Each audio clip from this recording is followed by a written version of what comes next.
What is going on, everyone? Welcome back to the channel. Today, I'm trying to take you through a live stream of a salary cap draft that I'm doing. This draft is this league is a Superflex league, meaning QBs are at a premium, and my goal here is just to bring you my strategy as to how I would attack a draft like this, given that the format is now different. The budget here is going to be $450. And this is quite a deep league with 14 managers. And what else? Have PPR. Yes. And so we have, in terms of roster spots, we have 4 wide receivers. So we are making it punitive for managers to draft a wide receiver and focus on wide receivers, because what tends to happen in these type of drafts is that managers will tend to focus on just the running back and hoard the running back, but we're trying to force you here to fill 4 wide receiver spots. So it takes some of like that luster, or it takes some of that focus off of just the running back position, and it places that on the wide receiver position as well. So this one is going to be tricky, and I'm definitely looking forward to bringing you my strategy to attack custom draft and custom leagues like this. This will kick off in a sec here. As you see, we have like 30 seconds to go before the bidding begins. Like I said, the budget is crazy, it's $450. And so you then tend to see a lot of different strategies than what you are used to. We have 2 RB spots to fill, 2 flex spots to fill, and then flex spot with our QB, wide receiver, and so on and so forth. So you can choose to go a bunch of different strategies, but I'm going to choose to, in this format, focus more on my quarterback position first and my running back position first, right? So you can do it however you see fit. I just know that in formats like these, it tends to be punitive if you don't solidify the key positions early. I know that wide receiver is very deep, so I can fill my wide receiver spots with tier 2, tier 3 wide receivers, but I want to make sure my running back spots are solidified, my QB spots are solidified before I start spending in those other areas. So as you can see, Gibbs just went off the board for, I want to say $113. Let's see here. Yeah, $113. So given the budget, I think it gets out of hand pretty quickly, and people will bid on a lot of money on players. They just bid recklessly because they don't think they'll run out of money.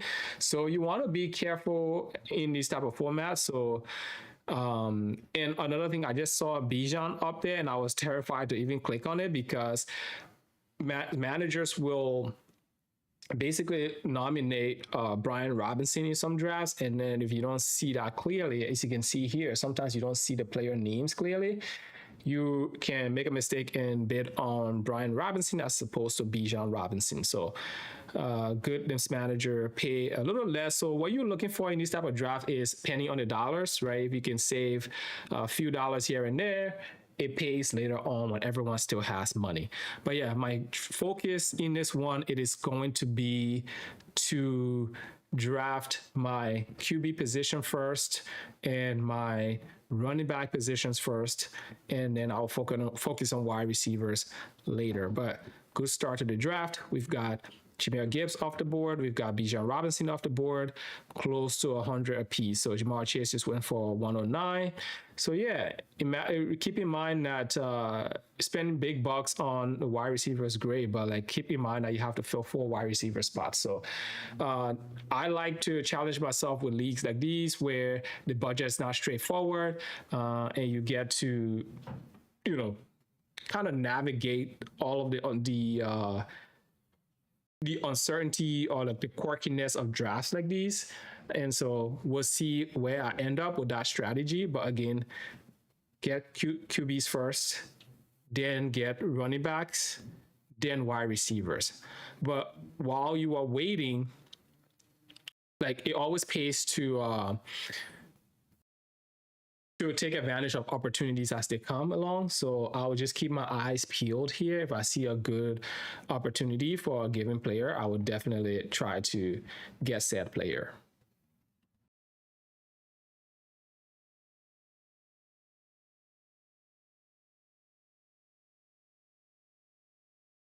Great. So we see here that Christian McCaffrey for $109. I think that's a little steep, but again, we'll see what happens.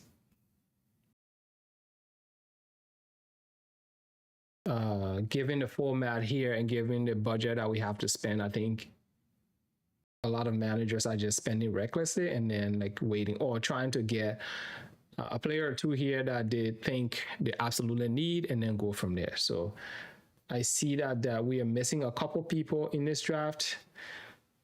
And so my term here is to nominate someone. So I'm going to get the QB run going here. And I'm going to start out with Josh Allen and see what, since this is a 2 QB league, I want people to spend on QBs, because what can happen is we don't spend our money on QBs. We solidify all of like the key positions, and then QBs start to go off the board cheap. I want people to really pay for the QBs here. So we'll see how it unfolds, but I expect Josh Allen to go for close to $100. All right. So that is how this goes. And again, this is just a weird, quirky league where the budget is crazy like this. Do not expect this from a lot of other formats. You don't tend to get this level of budget. This is just something I wanted to try, and it's pretty cool to have all of the budget and see how people manage them. So everyone has a different strategy, but oh, 75. That's actually like that's a good price. So you can start with now get a better understanding of what this draft is going to be like. People are going to be afraid maybe to overpay for QBs early, but then later on, it's going to cost you a pretty penny. So when you see opportunities like this, pounce, and that's why we have the extended budget.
Great. So a lot of big name wide receivers are going off the board.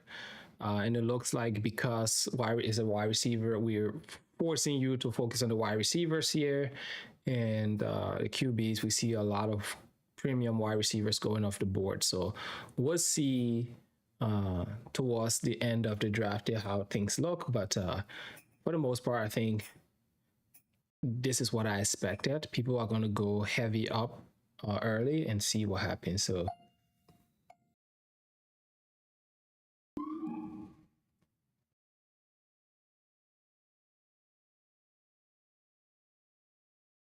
I've joined the bidding here.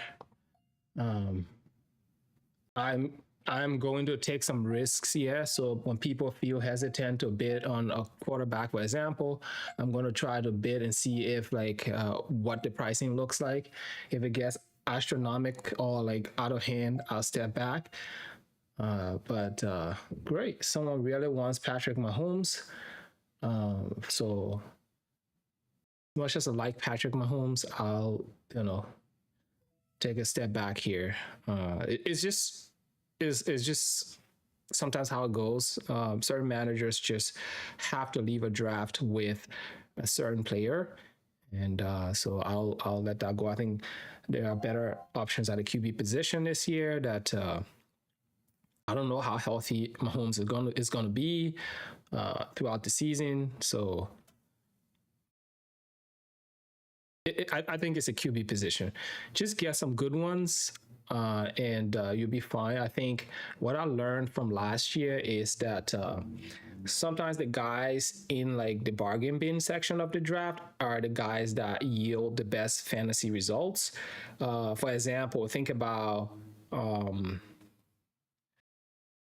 want to say Daniel Jones. Daniel Jones was going for a few dollars here and there at the end of drafts last year in the same format.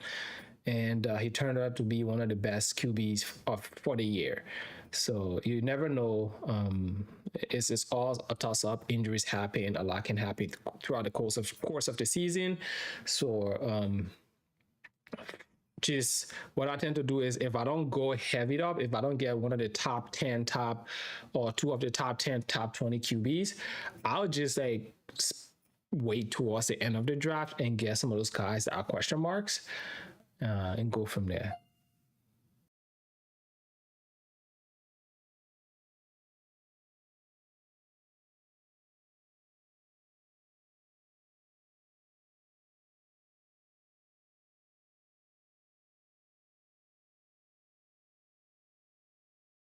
Yeah.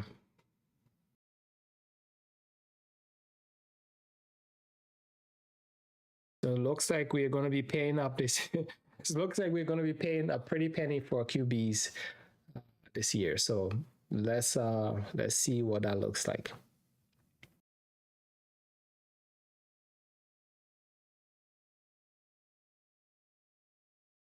And because there are some players who are not here currently, so there's some bots essentially. This team has got the running back position solidified, but it's going to be a struggle to get a QB, especially in 14 in a 14 team league, two QBs. It's pretty. It can get pretty gnarly pretty fast, and so you want to make sure you show up for your drafts when you're scheduled. If you can't make it, set your lineup, but make sure you show up for your drafts. That's rule number one because a lot can happen pretty fast. So yes, you're spending your money, you are getting good players. This is $200 off the board right here. I'm not sure if this manager would draft like that if they were in the draft, right? So you want to make sure you show up and have fun in the process. Salary fantasy sports are supposed to be fun, and sometimes when you get an auto drafted team, is not as fun, especially in formats like these where you can't find a QB on waivers. Well, there will be QBs on waivers, but everyone will be clamoring for them because injuries do happen over the course of the season. So you want to make sure you draft that position early and often and solidify it. So we'll see. And we'll see what happens. And another thing you can do is once you solidify your QB position, say you were in this format and you have your two QBs you want, you can now just start nominating QB. And that will create essentially that will create a demand because now everyone wants a QB because right now there's still enough QBs on the board to go around, but pretty soon it's going to get a little scary and people are going to start, panicking. And so you want to make sure you have your QBs when that happens because everyone's going to have money and they're all going to go after the QBs. So if you see the QB position here, you see what's happening. Right? You see it drops off pretty fast, right? If everyone has two QBs, it kind of drops off pretty fast. And then you start to dabble in like the Tua bucket and like Deshaun Watson, Carson Becks of the world. I don't want to be there. So, and like T. Higgins going for this price at this point is an overpay. The wide receiver is so deep that like you don't need to spend that much early for wide receivers. I see that if you're spending on the top wide receivers, but otherwise, I think you were good. So the Texans is a defense I want. Unfortunately, I don't like paying off for defenses, but someone's doing this, so they think they'll sneak it by, get the defense, and so we don't have to. Jeez, I don't want to spend this much for a for a defense, but I want Houston this year, so I'll be drafting a lot of Houston. Um,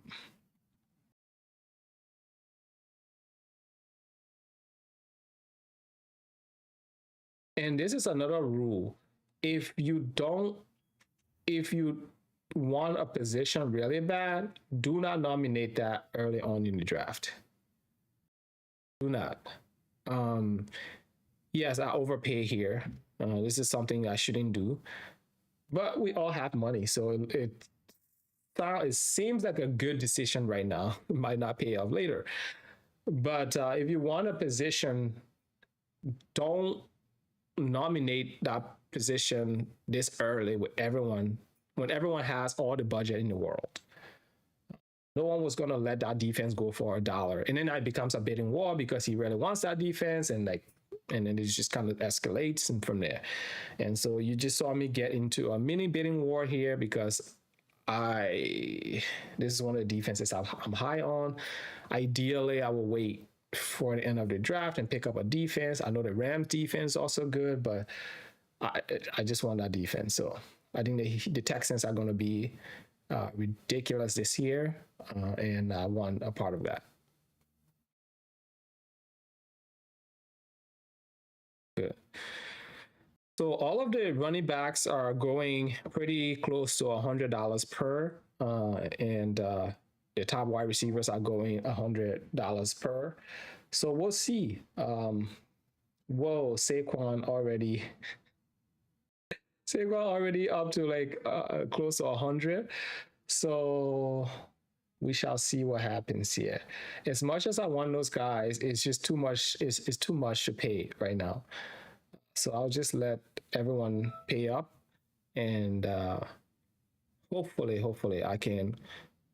If I have to pay for the lower tier running backs, and but pay a fraction of what they are paying, I'll do that. But it'll pay off later, right? When I need to build the rest of my team, paying a little less here will pay off later. So yeah. So ideally, I want to get 2 running backs for $100. Is the type of price point I'm looking at in a draft like this. And sometimes it does happen, sometimes it doesn't. We know that running back is pretty shallow, so get yours early if you can. But right now, the prices are terrifying.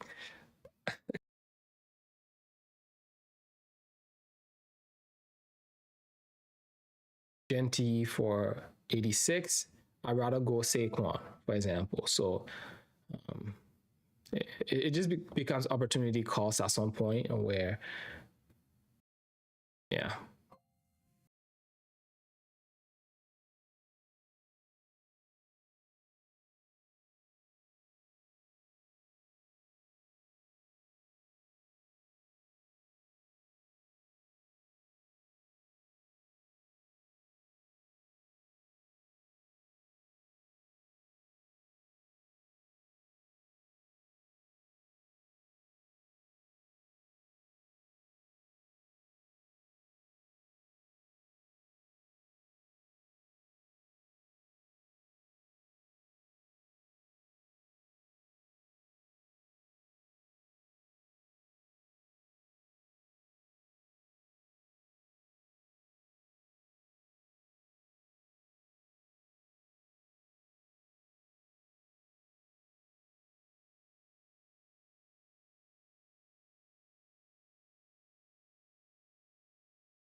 So because there are bots in here, it makes it pretty wild. Because the bots should see money and they spend money. They don't take the positional versatility into consideration here. So this person is pretty much done. Yes, they've got a running back and they got a pretty good core, but like this is a 2 QB league, so you have to make sure you get some QBs in there. So that person is pretty much done. It's gonna be hard for them to get a QB, but that's why you show up to the draft. You know.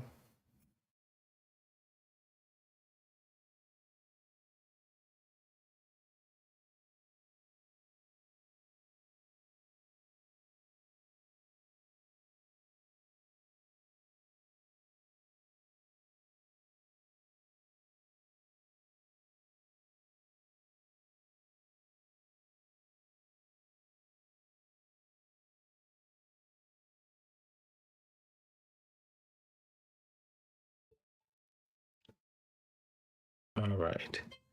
So let's see here. I'm gonna get a tight end out there. Let's get Trey McBride out. And these are just players I don't want to end up with. Another strategy here is just to nominate players you don't want to end up with off early and often. Let other managers spend their money there. You can focus on the players you want to, hopefully later. And since I'm not planning on drafting Bowers this year, unless the price is right, he can go to someone else for 60 plus. And this is the same manager who paid up for the other positions. Yeah. So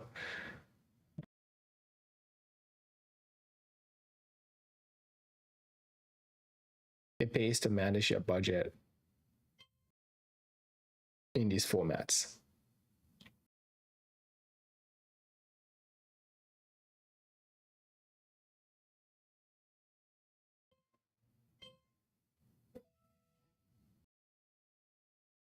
All right, so Bowers for 67. I'd rather pay a fraction of that for the position or stream the position. So, but we shall see.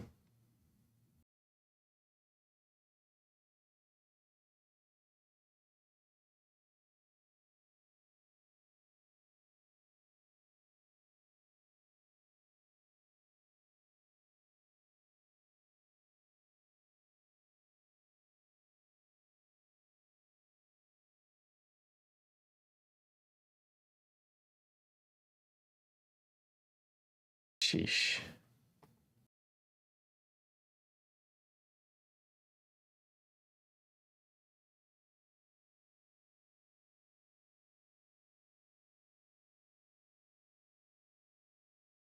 Sometimes being cheap doesn't pay off, which but that's what I'm doing right now. I'm being super cheap. But this is basically the type of where I want to be right now. It is draft.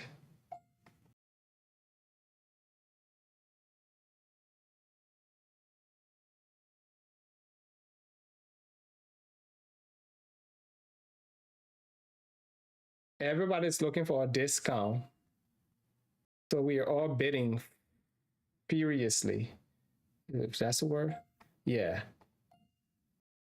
Feverishly.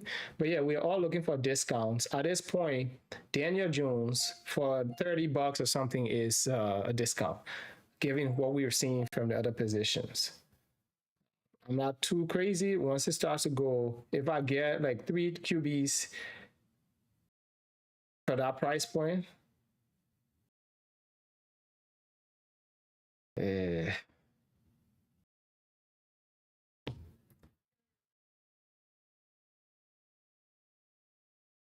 I don't know what happens to Daniel Jones this year, but this is the type of bucket I want to be in the QB position. I just want to get above replacement starters. And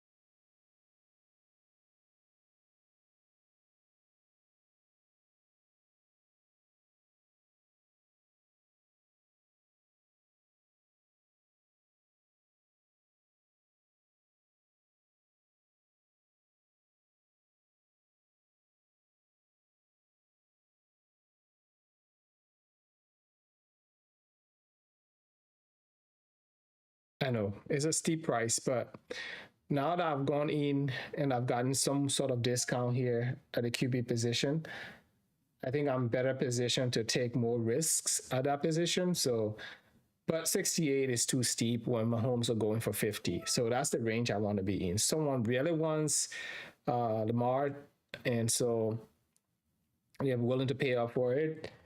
And so he has good. So he has Josh Allen, 75. He's got James Cook, and he's got Lamar Jackson for 68. So he's spending a premium at the QB position.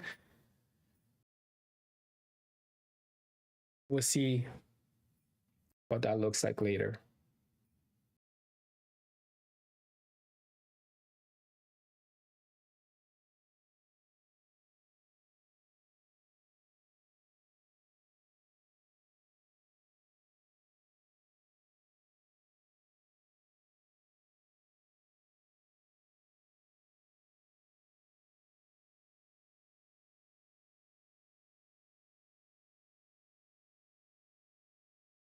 So while that is going on, let's look at the QB position.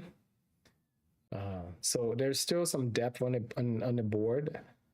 So my goal is to end up with 3 players here in some sort of maybe Malik Willis or Ala Shug. So if I get 3 solid QBs, I can walk away happy, because in this format, QBs basically act as running backs, and especially when they run. So QBs wheels are pretty how do you say, sought after. So, but the running backs are going at an insane price point. So let's look at running back. It's thinning out pretty quickly. So yeah. So maybe I start to cast my net here. I mean, I could have paid this amount for another player, but what are you gonna do?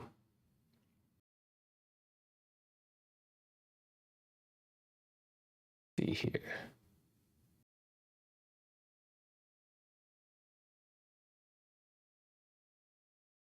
Guess that's the price of doing business. Okay. So yeah, my focus definitely, I have to focus now on the running back position.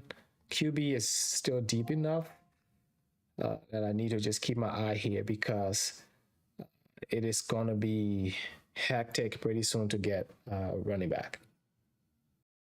Because it's still, if you look at the draft board here, running backs are in green. So at least for the most part, everyone has some sort of running back at this point, with the exception of me and a few people. So I need to definitely get on that ASAP. So we'll see. So now I'm looking at guys like Derrick Henry. I'm looking at guys like Love here, maybe Kyren Williams, Jacobs. That's what's left for me. So we'll see if there's a discount on these players, but I doubt it. I don't think there's going to be a discount. So that's the risk you take. You wait for the position, and then you end up paying late still. So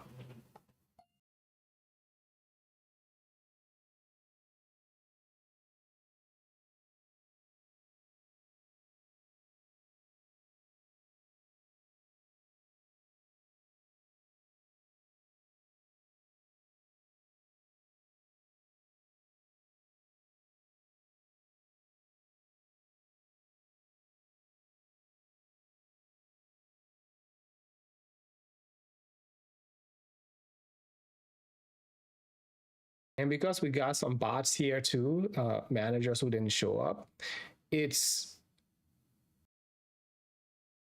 Great. So $70 for Derrick Henry. Can't complain too much.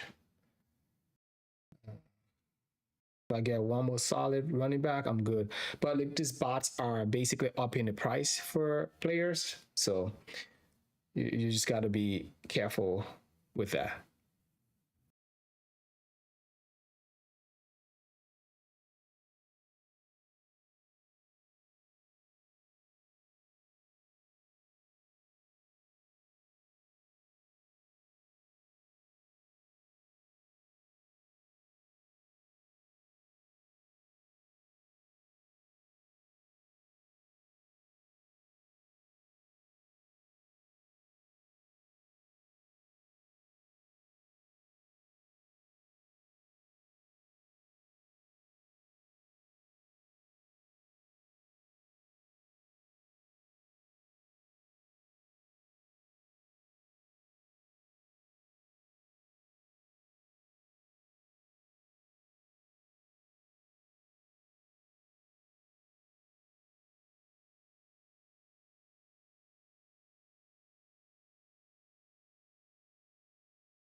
Sorry about that. I had to clean my lens up here a little bit. It was pretty gnarly looking, but yeah, this is what I've got. One QB, defense, running back. So not exactly where I wanted to be, but I think I'm still good enough. So Kyren, um, definitely go for Kyren here. Let's see what if he's going for the same price as Derrick Henry. I'm definitely out, but see.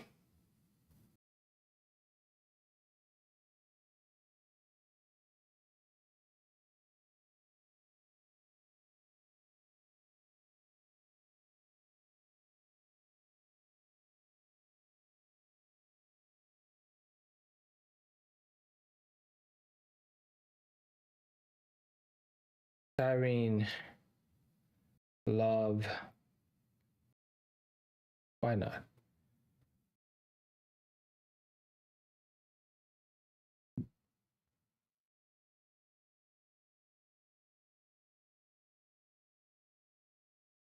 You have to pay up, but at least I'm paying 60 per rather than 80 per, right? Well, 70 and 60 rather than that. So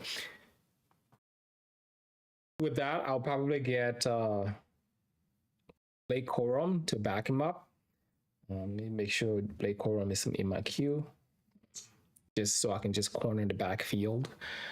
And then I'm looking forward to getting one more QB, and then I think we're good here to start filling wide receivers. So this is still a good chunk of running backs on the board here, but guys who are set it and leave it, I don't know. I think for the most part they're off the board. So we got a lot of talent here. We got Bayshaw, we got Judkins, we got Swift. But yeah, I'm gonna try to focus on now that I have at least two solid backs. Granted, not the price I wanted to pay. At least I can take some risks now. I can, you know, I can decide to go more running backs or decide to go start filling out that wide receiver position. But when you look at wide receiver right now, see what's happening. this is what we got left. So it's thinning out pretty soon, pretty quickly. Um, but there's no good way to navigate it. You just gotta like make concessions at other positions. So I'll make concessions at wide receiver, as opposed to running back and QB. So let some of that money go off the table to these other positions. So this team now has Josh Pickens. They have a good wide receiver core, but not going to be able to get any serviceable QB in a second running back. Most likely not within a format like this and the amount of budget that's left on the table. So yes, again, I keep stressing that it pays to show up to your draft.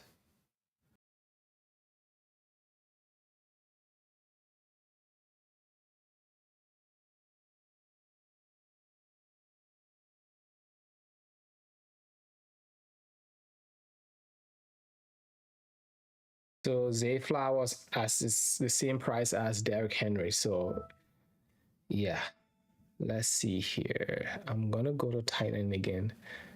Let's get Sam Laporta out here. And I think everyone in the draft has been nice thus far, but in years prior, when a manager was in here, they just fed you a bunch of terrible players.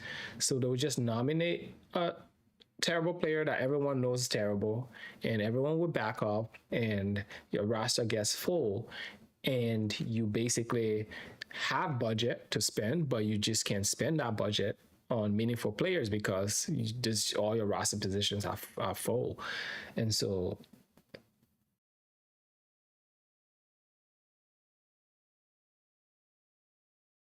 but because everyone wants players and everyone sees the value in the players that are being nominated, it is a lot more difficult to pull off that strategy in a format like this, because someone's going to bid on that player. Yeah. So make sure the you are not auto drafting. It can get pretty ugly for you pretty fast.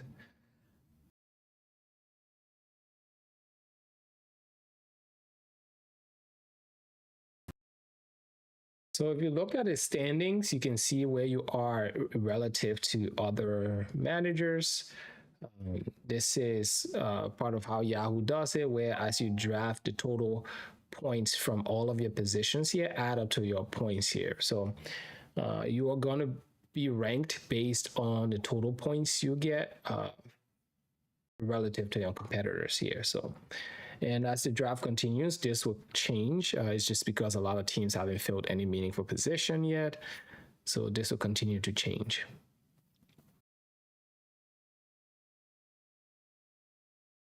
So let's see here. Sam Laporta went for 25. I'm hoping Colston Loveland goes for 25, but that's not going to be the case. So I know Colston Loveland is a guy I may want to end up with. So I'm going to just kind of shy away from nominating him at all cost. And we'll see what happens here. But yeah, QB is still pretty solid. Running back is still pretty solid. Wide receiver is thinning out. She Rice going for 50. I want to be in the 30 bucket if I can. J.K. Dobbins. We'll see.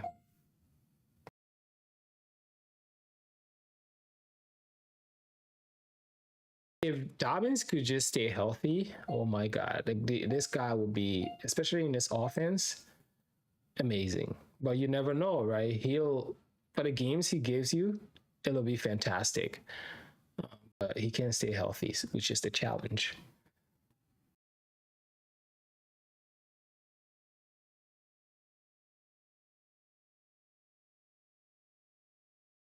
So take a look here.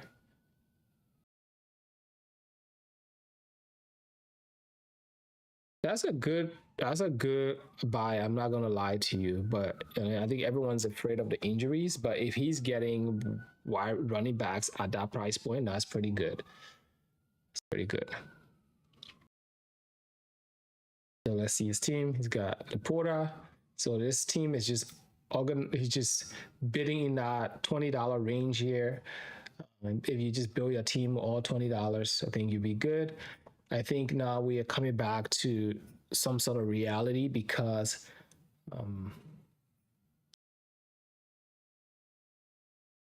most people got a good read on where they are, how they want to navigate this, how much more they want to spend. They want to sit back.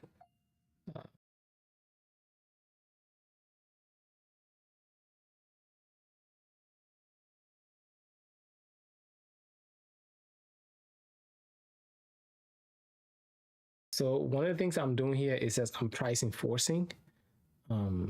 I want people to pay up for the top players, even if I don't want that player. I want Joe Burrow, but like I don't know. I think there's still a bunch of QBs on the board here to get. So I'm not going to spend astronomically for Joe Burrow. But that doesn't mean that I'm going to let someone get Joe Burrow for pennies on the dollar. So you need to pay up.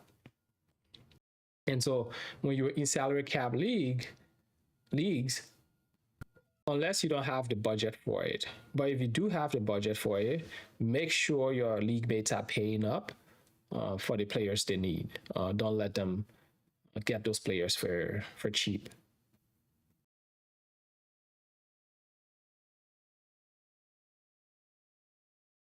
See here, Jeremiah Love.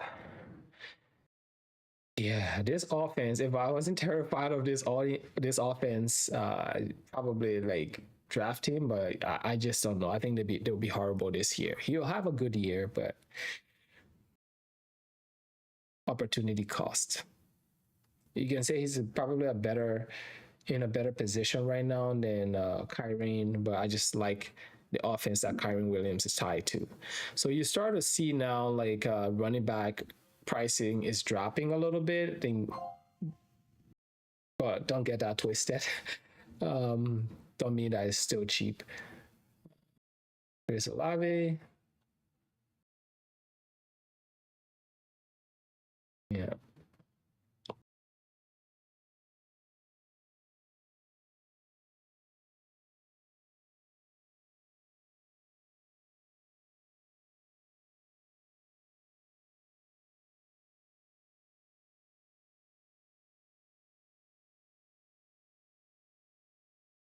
Yeah. So wide receiver is so this league format is unique in that way that wide receiver we have to fill 4 wide receiver spots.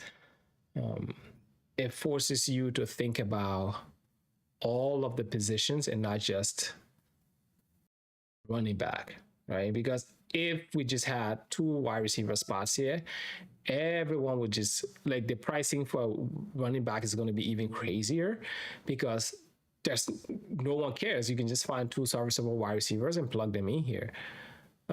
Whereas if you have this now, it forces you to get some sort of value. You have to get some sort of value at wide receiver. So it forces you now to think about all of these positions equally. Running back, QB, they all play a role here. Yeah, Neighbors is a guy that I'm not going to be drafting a lot of this year. I just know that from years of playing, guys coming back from the type of injury he suffered, it tends to take a year or more for them to get back to their original form. And I don't know if he's going to be ready this season to perform like he did prior to getting injured. So we'll see. But I'm not paying that price for Neighbors. I would have rather spend that money on Jeremiah Love. Again, this is why we talk about opportunity cost. If you're spending a portion of your budget here, you can't spend it elsewhere. So he's not a player I'm going to be leaving with, given what we need to fill here. So he went for the same price as Olave and Jeremiah Love. So yeah, Okay, let's look at running back. We have Breece Hall. We have Bucky Irvin. I have a little bit. I have too many Bucky Irvin shares thus far. I've done 2 drafts. I have Bucky Irvin in both of them. So I think I'm just going to lay back on this one. You don't want to have so much exposure to one player. Because I think the reason why I do that is because I'm always waiting for running back. And by the time I get to that point, it's always Bucky Irving and like Judkins and just this whole group here are the players left. Not that Bucky Irving is a bad player per se. It's just I don't. If he gets hurt, it affects all of my teams. Is if he's on all of my teams. So I just want to limit my exposure here a bit more. So I'm gonna set this one out and I'm gonna allocate that budget some elsewhere. So I'd rather spend that 45. That's a good price. If I can get 2 more running backs, I'm good. 1 more QB. I'm sitting at 274. So 2 running backs, 1 QB, and then the rest goes to my wide receiver position. Breece Hall is a guy I will definitely take. So at this point, you can't be choosy because if you sit back and wait for the position to dry up, you're going to be left holding the bag.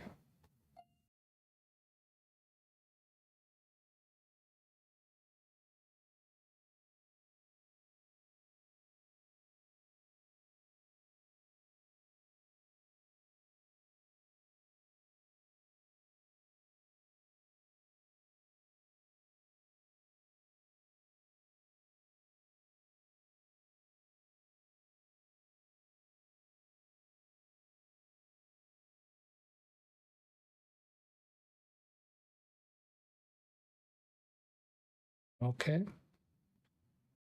So 50, 20s, 20s. Good looking team thus far. I'm not going to lie to you. Jalen Waddle.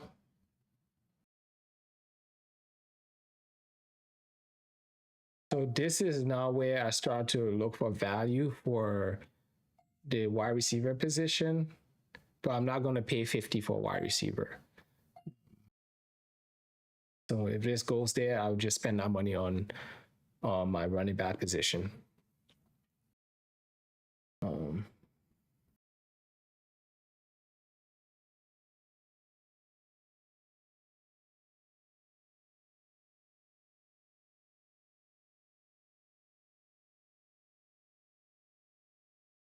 Yeah, 45, not bad. I was trying to get a bit in there, just so yeah, we're starting to see a drop in prices. So that's good. That's good. That's right where we want to be. Have some players and just wait for prices to drop. Are they going to let me have Jacobs for that price? Here. Yeah, so he's got Waddle. He's got, geez, look at this wide receiving core. Scary. But then, yeah, running back is going to be tough and QB is going to be tough. Okay. Okay. So, okay. So reasonable prices. So I can't sit back anymore and wait. I need to start making sure I'm participating in that. Jacobs for 30A is a good price relative to Breece at 51. And I think it's just like all of this stuff surrounding Jacobs for now is what managers are afraid of. And you see these guys sitting here with money and they have maybe 1 player. You want to make sure you've drafted, this team is looking good, but hey, this budget's going to, it's going to be crazy. You want to make sure you spend most of your budget by the time they show up.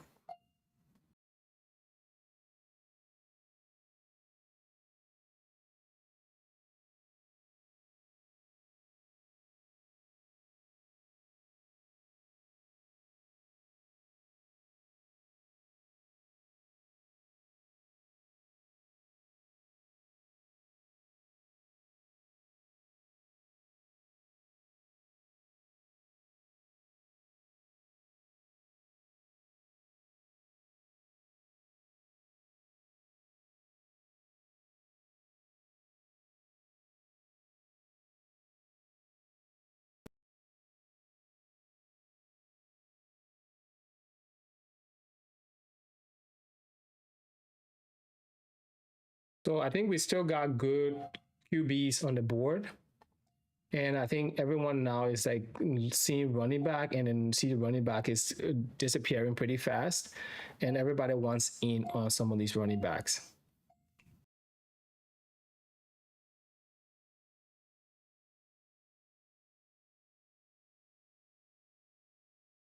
And for me, there are just some offenses I want to be tied to this year. Um, and it is those explosive offenses that are getting down in like scoring position often. You're not going to get a lot of pass catching work from Williams, but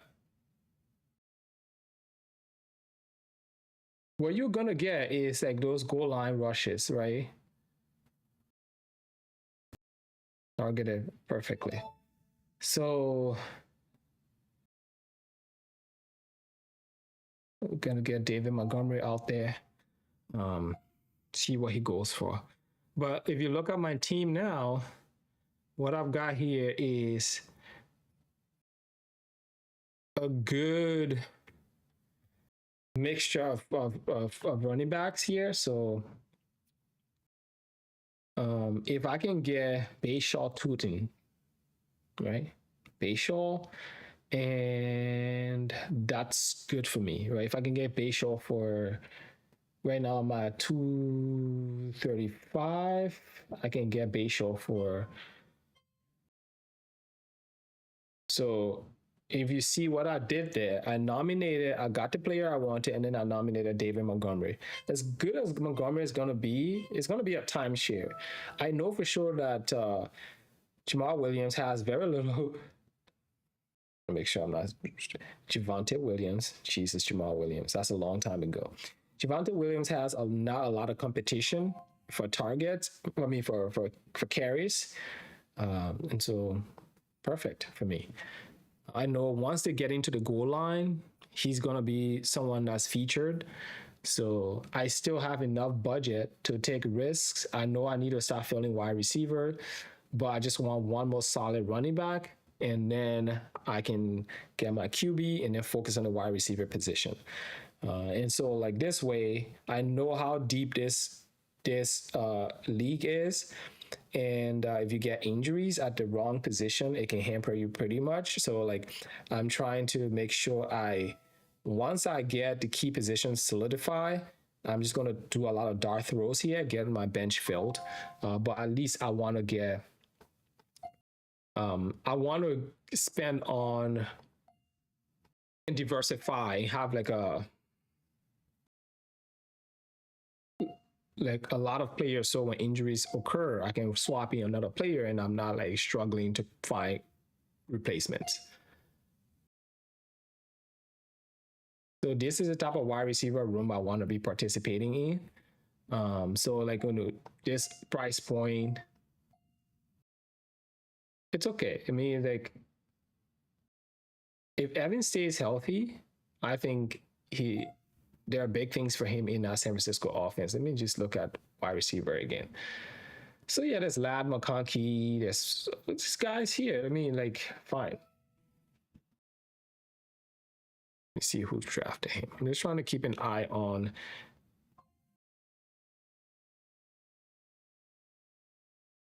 Jalen Hurts. Yeah.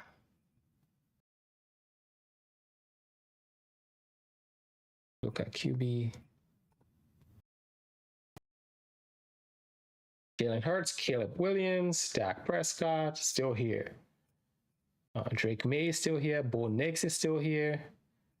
So I think everyone has been sitting on their budgets waiting. So now, let's see here.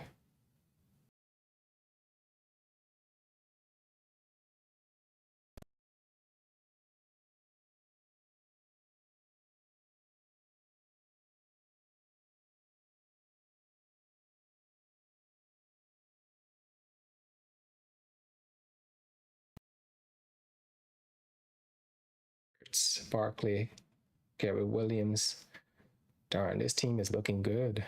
Saquon. Good, looking good. Trevor Lawrence.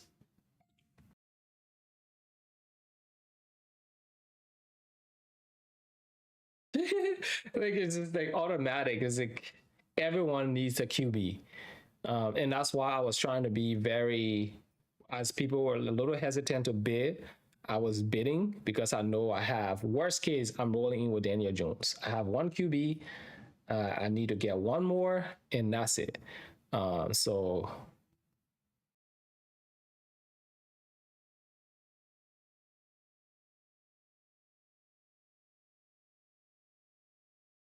let's see the board here. Drake May's still here. Dak Prescott's still here. Brock Purdy's still here. Jackson Dart still here. So there's still some good enough players on the board that I don't need to go crazy for one player over the other. So Colston Loveland is the guy I was trying to walk away with, but that's yeah.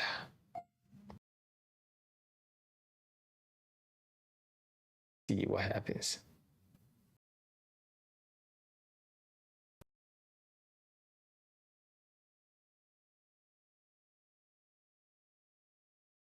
Okay, too punitive for me.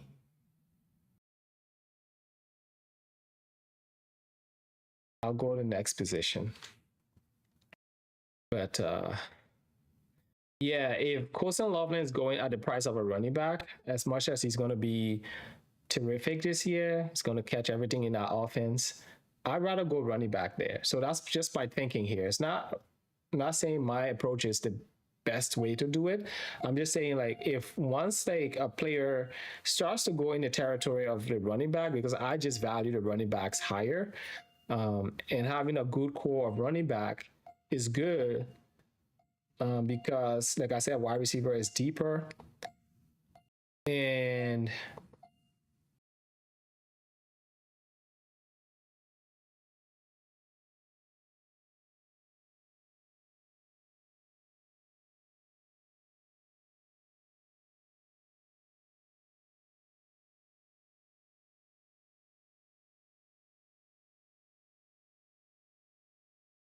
Brock Powers for 67. Yeah, so once I get, oh, I'm looking for one more QB at this point and one more running back. And I can now just hammer wide receiver. And I know I keep saying that because wide receiver is thinning out, but we still have some good prospects here. You know what I mean? They're not going to be number one wide receivers, but they're going to be serviceable. As I say that, get a lad on the board here.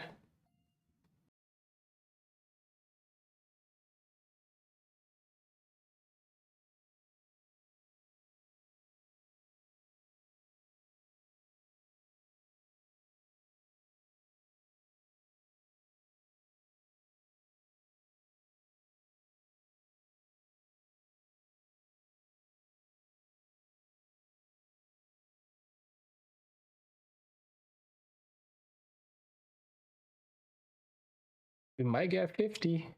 A lad McConkey.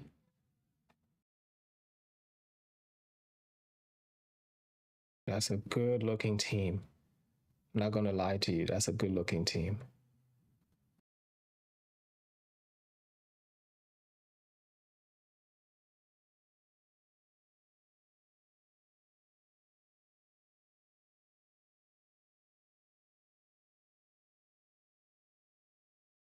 Yeah, 50. A lad McConkey.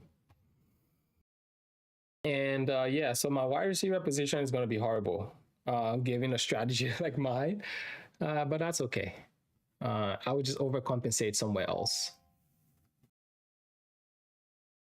Josh Kittle, see how much he goes for, and if it's good enough, stick him in your injury spot, your IR spot until he gets back.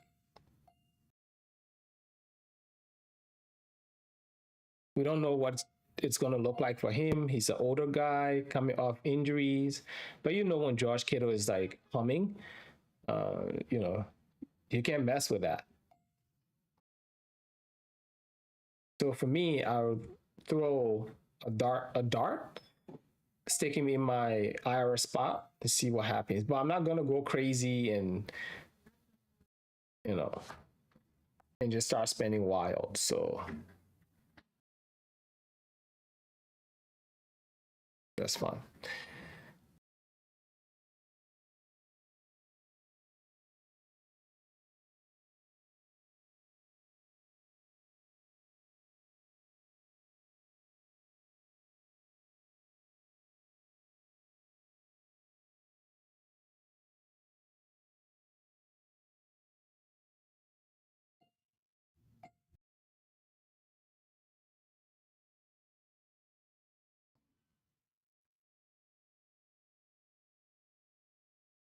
What is the old adage? You limp into the season, you limp out of the season. I know Burden has been like there's a lot of Burden love right now, and he got hurt. So let me see if I can get pennies on the dollar here, but I don't think it's gonna happen. It's just the newest um, breakout player. So hey, um, so this is the type of guys I want at least. I'm still sitting at 200. So if I get just these guys like that to fill out my wide receiver position, I'll be fine. I'll be fine. It's not perfect, but if I can get Christian Watson, Terry McLaurin, maybe get Rome Dunze too, I'm good. Like this group of players right here are pretty good. So, but I don't want to lose sight of the fact that I still need another QB, possibly two QBs, and another running back. So now you're going to see prices go up. So like this team, this manager shows up. Now their team is solid, but they're not going to be able to get a QB, any serviceable QB, not at all. So this is what happens when you don't show up. Yeah, fantastic core, but that's all you're going to get. And by the time bargain bin comes around, every player you nominate someone's gonna outbid you.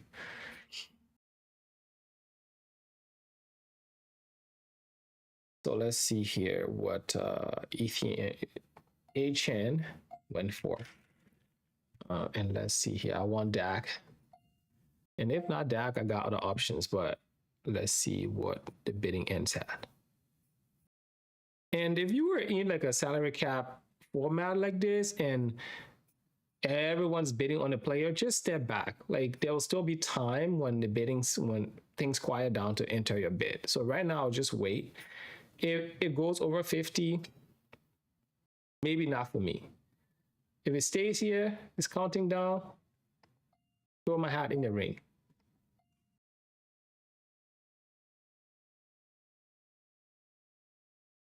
Well, compared to Patrick Mahomes and stuff.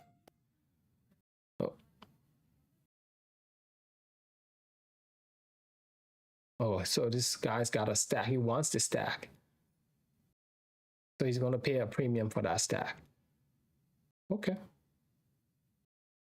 So again, this is a strategy. If you choose to employ it, go for it. I don't do a lot of stacking.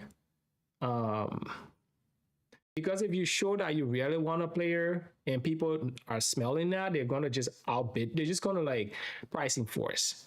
So he's paying like almost 60 now for Dak. Not saying Dak is not worth it. It's just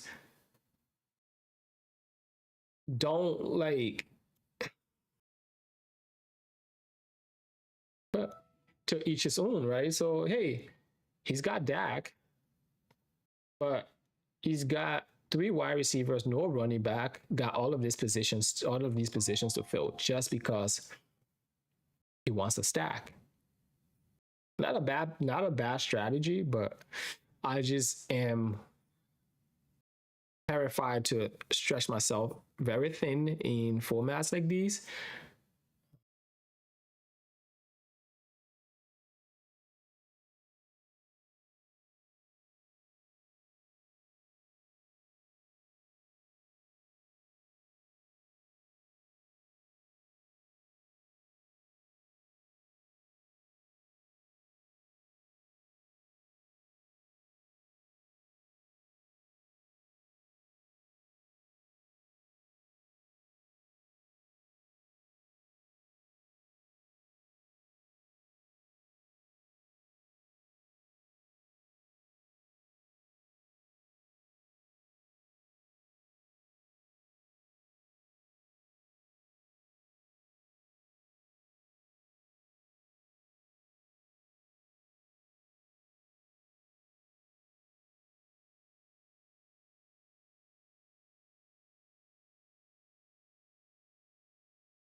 Scary.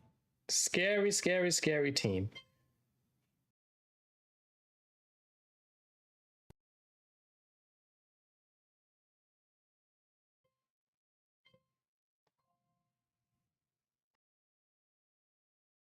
Whoop.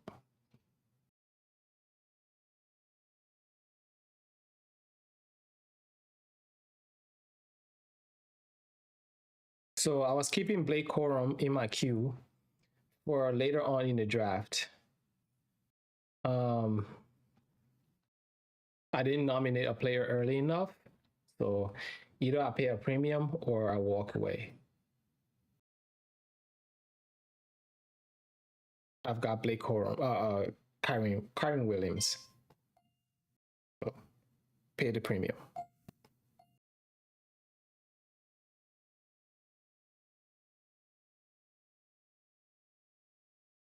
Okay. So at this point, I just wait for Bayshaw Tootin. Everyone else can bid for Kyren Williams and pay 30. I mean, Blake Corum and pay 30 plus. He might be, if something happens, injury happens, he might be, the guy. But again, opportunity cost. I just want to make sure there's still a lot of running back on the board. Let me filter for that. 29 for Blake Corum. So I'd rather add a few more dollars and get someone else. Scatterboo, there's like DeAndre Swift, there's Bayshaw Tootin, Jadarian Price is still here, Ramondre Stevenson. So all of these, you have starters here. Baker Mayfield.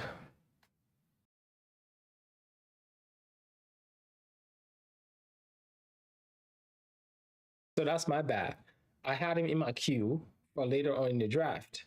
But because everyone has money and he's a hot commodity right now,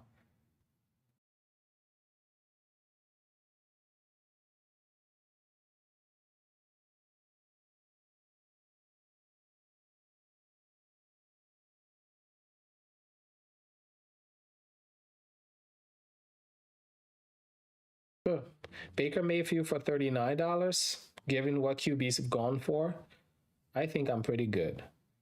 So I need to start attacking wide receiver and running back. And then hopefully I can get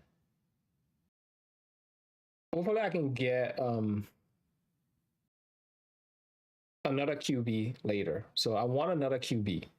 Either to trade or just when injuries occur. So I think I'm good. Maybe I shouldn't have spent on Daniel Jones, but that's the price. You go early and often, and if you're looking for a discount on QBs, that's you can do worse.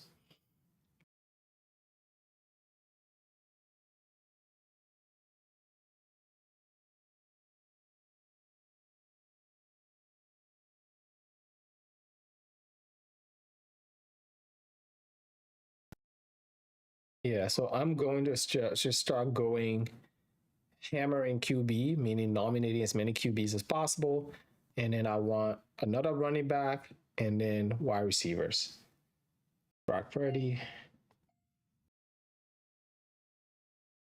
And what I'm going to do now is start price enforcing as well because I still need another QB and I need people to pay off for QBs here. I can be spending astronomically on the QB position and no one else is doing that. So someone's going to have to pay close to what I'm paying per.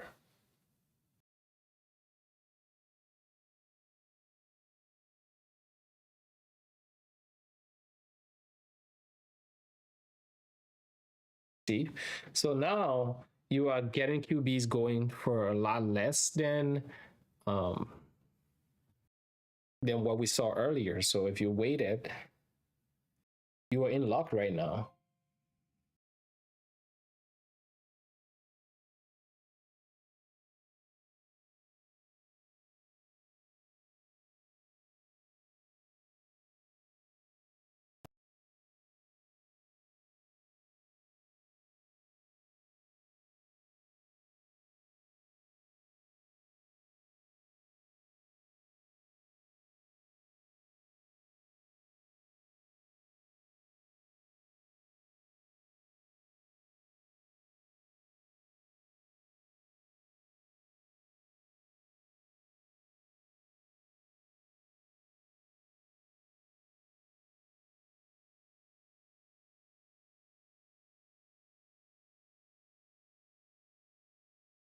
And the reason why I'm backing off is, again, I keep saying opportunity cost. That's fine. I want to good on his part. I want to pick up players if yeah. So I want to. There's still some good players on the board that I want to walk away with, like DeAndre Swift and Bayshaw Tootin. So like I rather spend my money there and go a little higher on those players than the alternative. So we'll see. And Cam Scatterbull is a player I'm not going to be drafting a lot of this year. I mean, after that injury, I'd rather take Tyron Tracy, you know. But we'll see what the price looks like. If the price looks good, definitely. If not, I walk away. Um, yeah, Scatterbull. Like we've just seen time and time again, guys get hurt and they come back and it takes them a year to really get back to who they were. And just giving his running style and the way, I don't know, man. So I'd rather let someone else pay up for that than I pay up for that. So what we have here is my man over here has got Jalen Hurts, Nico. Look at that wide receiver position. He's going to pay up for Cam Scatterbull. Oh, now he needs. Oh, someone else paid up for Scatterbull. Okay, so he needs. Definitely needs one more running back. And a QB. Yeah, so Swift or Tootin.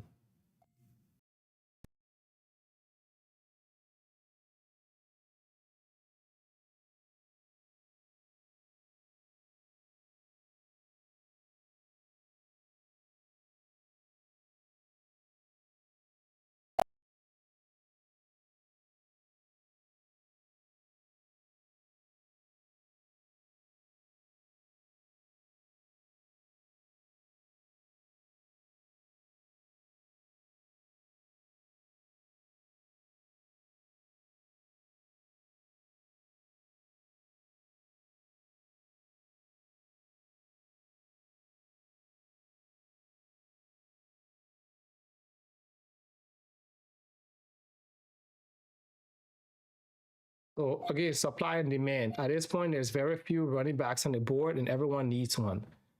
I'm just trying to solidify that position. And if it's not Swift now, it's going to be Tootin later because everyone's going to go ham on Bayshaw Tootin.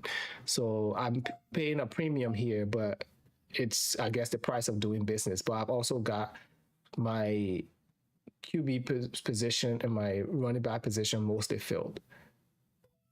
So you can see they outbid, they did like drive the price up on me. That's crazy. Javonte Williams more than DeAndre Swift. So what I'm gonna do now is I'm just gonna nominate running backs. Every running back that comes up, I'm gonna just every time I get a chance to nominate, I'm nominating a running back. And so like everyone else spend up on that. So yeah, this is where I didn't want to be. Late in the draft, needing a position, and everyone outbidding you. So yeah.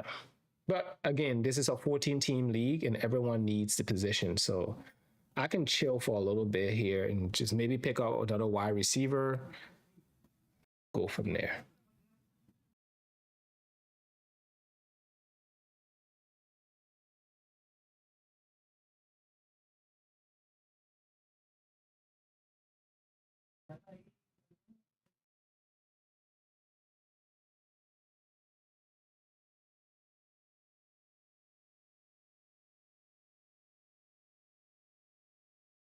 $48 for Swift, right? I should have like again talking about opportunity cost. There were guys that went early in the draft, like the Green Bay running back. That I should have paid lesser for, right? Because pay early or pay late is basically what you see. But it is what it is. But having this core of running back here, apologies, having this core of running back here, I think is wait, I'm over here. Having this core of running back is good enough to just give me a buffer. So if a running back gets hurt, I'm not struggling to find a piece of the waiver wire in a 14 team league with roughly 21 roster spots. So the waiver wire is going to be bearing, even that is still going to be life. But I think I'm doing well relative to the rest of the teams here. So I can always trade a running back for a wide receiver if my wide receiver is position is like so um, desolate.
This is now overpaying season. Um, Teams are realizing, hey, I have money, but I can take it with me. So there's still a bunch of value on the board. I'm overpaying, you can say, but you know, it is the price of doing business. So I'm gonna lay back for a little bit, just observe and see what happens. Because at this point, like I'm overpaying now.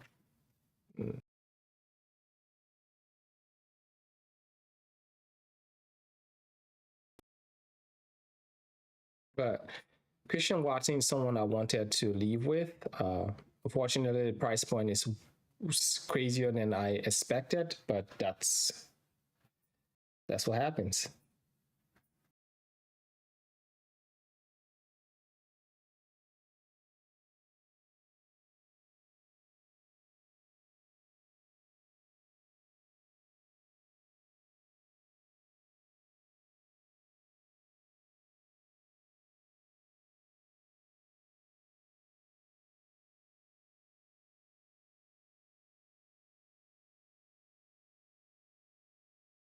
So we didn't have a lot of managers didn't show up. So we have three managers, well, roughly two now. One show up late and then basically is here with $38. Another manager,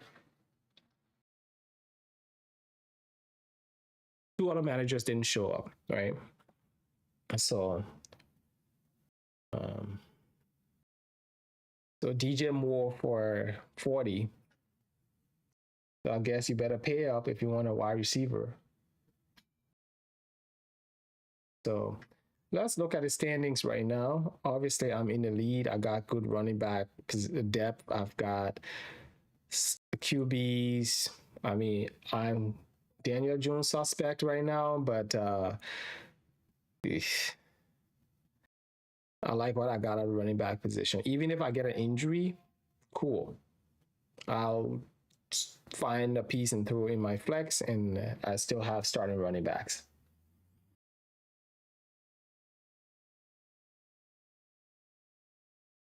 So let's see what's on the wide receiver board. So yeah, there's still some quality, if you would, if you will, here. You could, like, I could have spent like those, like that, $42. I could have spent that, especially here with DeAndre Swift and this. I could have spent that a different way. I could have split it up into 20, 20, 20 and just target players in the $20 range. But yeah, I don't think we're gonna get players in the $20 range anytime soon. So I'd rather just overspend a little bit, get the players I want now, and then we can all deal with the consequences later.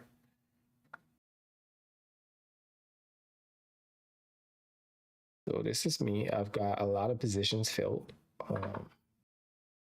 Running backs.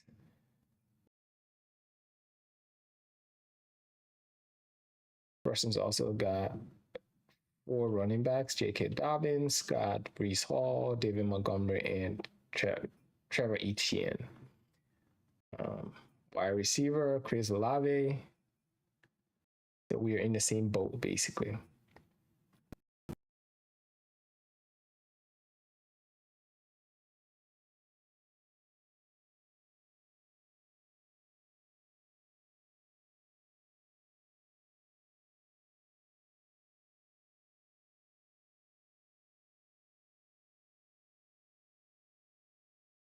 So yeah, at this point of the draft, you just sit by, you wait, see what comes your way. If you see an opportunity, you pounce.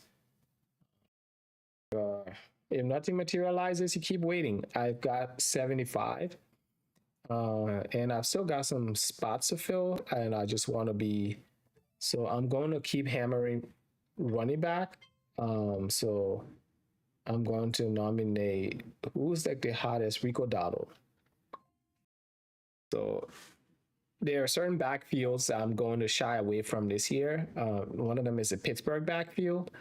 And I'd rather someone else pay for Rico Dowdle right now than I do it. So, and so the more players you get off the board like this, like these, like players you don't necessarily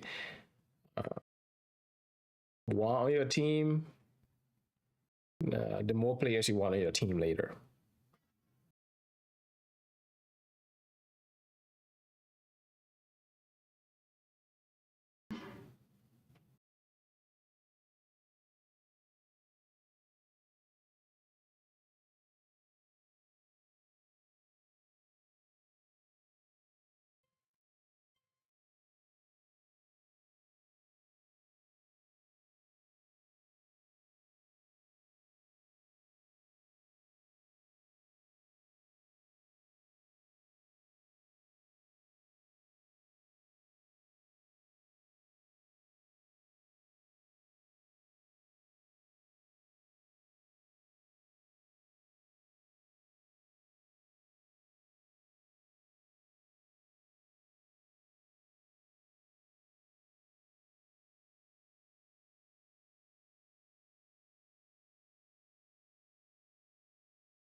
So QBs are still here. And I think some managers were patient earlier. So we see what's available at QB. If you were patient earlier, there's still a ton of QBs here. So yeah, I'm going to be patient, see what I can get away with from a QB standpoint.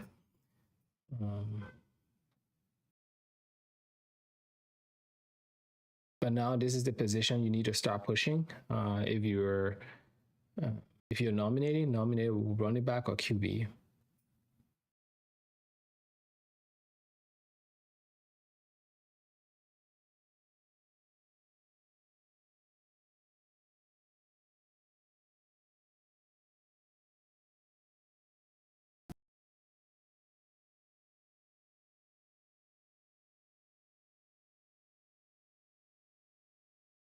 Just pricing forcing a little bit, making sure everyone pays up.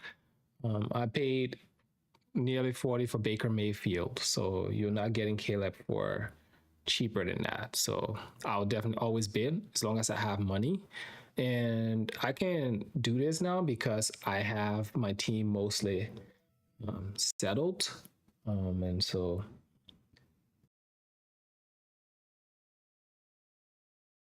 yeah, 42. So make sure they pay up for those players. Yeah, and so I'm just going to start nominating QBs now, running backs. I know I'm weak at the wide receiver position, and so I'm trying to lay off the wide receivers.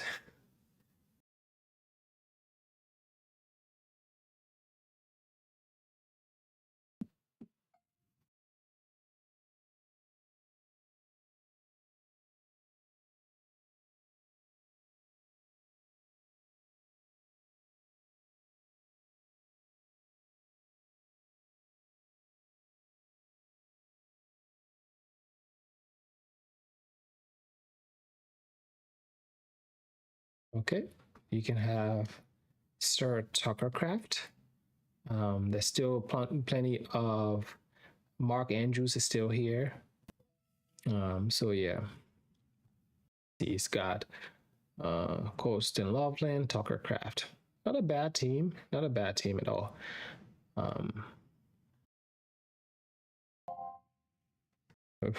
Rams defense. Remember the defenses earlier? Rams defense is probably going to go for close to $10. I got paid 13 for Houston. So let's see how much teams pay.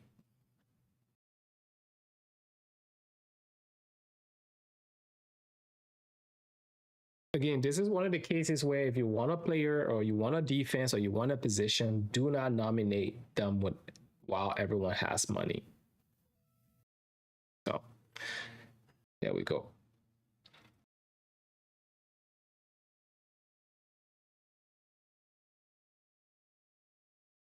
No, he's gonna go for 50.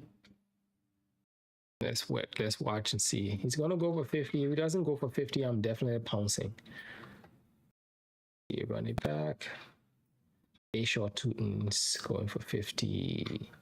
I mean, after this point now, it's just like guys you are throwing darts at. So if you still need a starting running back, you pay up now, or that's going to be it.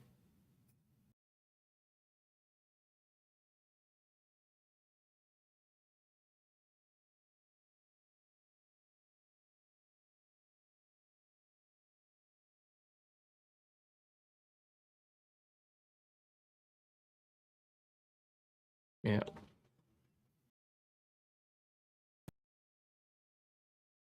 I paid up because I'm cornering the market now on running back. So if you need a running back, you're going to have to trade me a wide receiver. But I can fill these two spots with just mediocre player or two here and look for upsides.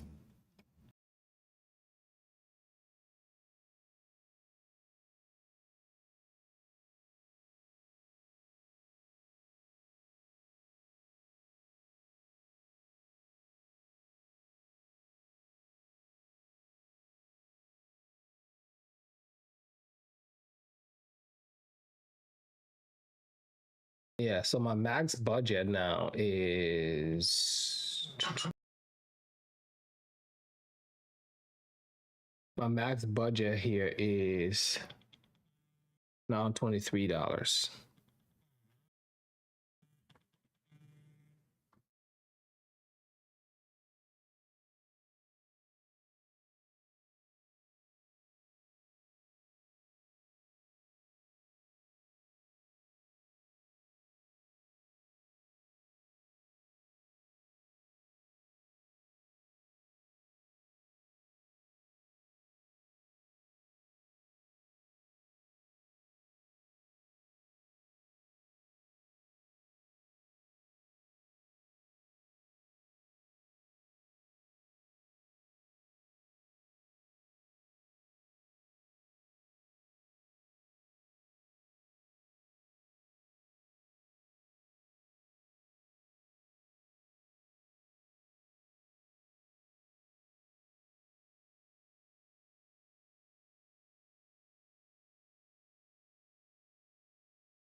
Yeah, so I am pretty down here to nothing. So it's gonna be a long while before I get a player. So that's okay. I can just sit here and wait. I may never get another QB, but I can always trade uh, a running back for a QB. But I think I overdid it in terms of like I came here saying I want the running back position. I think I overdid it a little bit. So one running back less would have been ideal, but the price was looking good to me. So this is the beauty of salary cap. You can choose to go all the running backs on the board or not, right? You can corner the market. You can do whatever you want to do. So I have some serviceable wide receivers, guys that will give me upsides. And so if I can trade one of these running backs for a good player, I'll do it. Um, Other than that, I'm good. I don't need to pick up. How do you say? I don't need to pick up backups, running back backups. How do you say handcuffs? Right. I may get some handcuffs here, but I don't necessarily need to do that here. Right.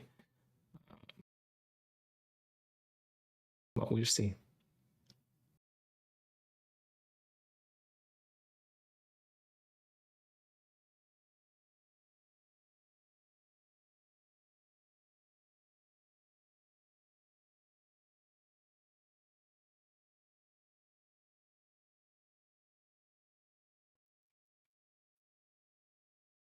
So I can already start scouting the managers I'm going to try and do business with.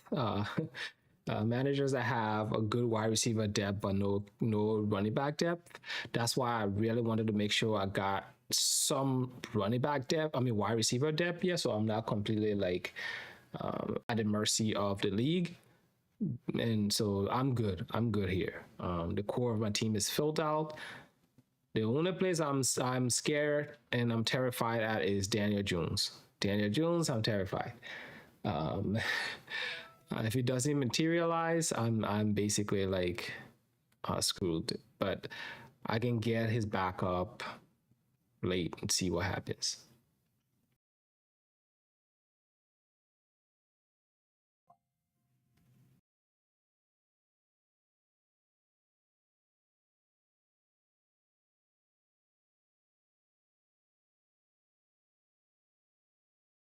Yeah, I bet Cornell Tate goes for close to 30. So now I can just sit back and wait. I mean, there's still a lot of value on the board, but now my job, since I barely have anything to spend, is basically just nominating everyone on the board. It's and having managers spend up. So I think what I did earlier was rushing to spend on the QB position. We still have a good ton of like QBs here, still a lot of good players just within this range. And then beyond this range, we still have guys like Geno Smith. We still have guys like, you know, Tua and Sean Watson, Carson Beck. Um, yeah, so there's still opportunities here to get someone. So we'll see. If you ask me another wide receiver over another QB, I'll probably go QB. If I can get a QB for $23, I'll do that. And then I'll just do bargain bins to fill out the rest of my wide receivers here and my rest of my tight end positions, and then just do a dollar or two here for each player.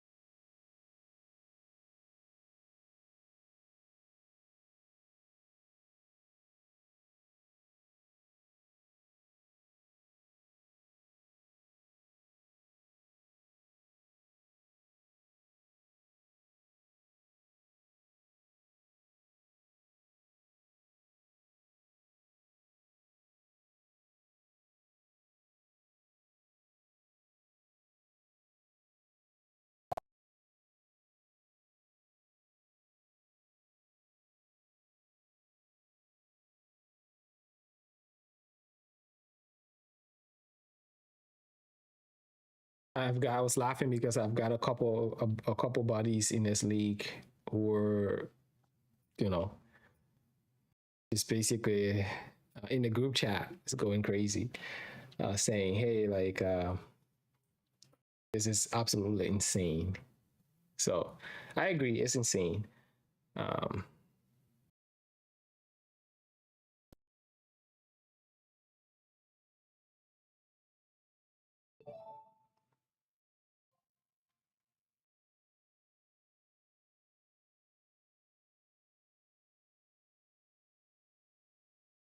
so this manager here, still not here. If he was to show up right now, he'll dominate the draft. You just spend on every player that gets nominated, and you just fill your team that way.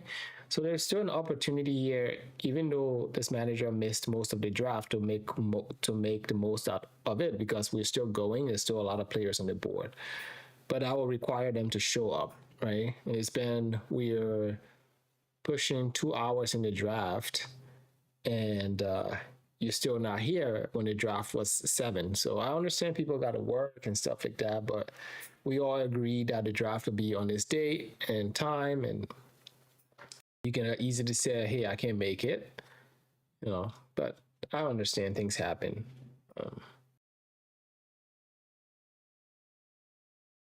Yeah. So now I'm just gonna nominate every QB slash wide receiver running back that I can find. Um,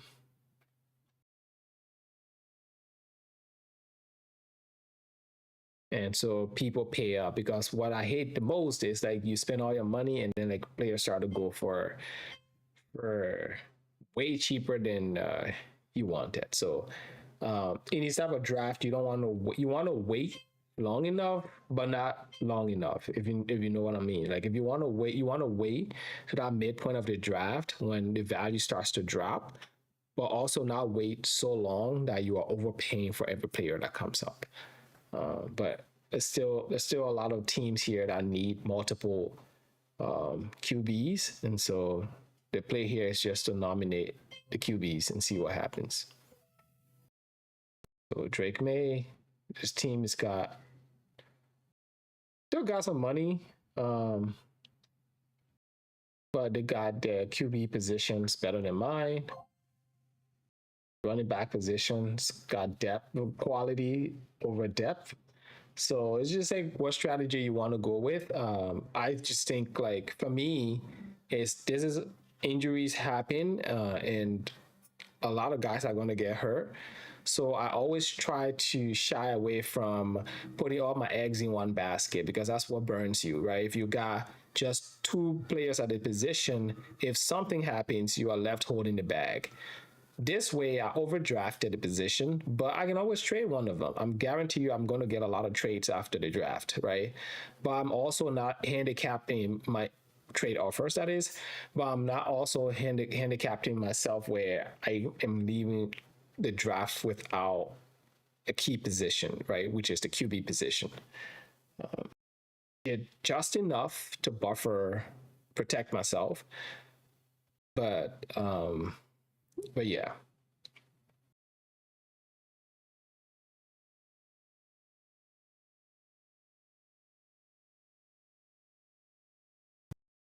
Let's see who just got drafted.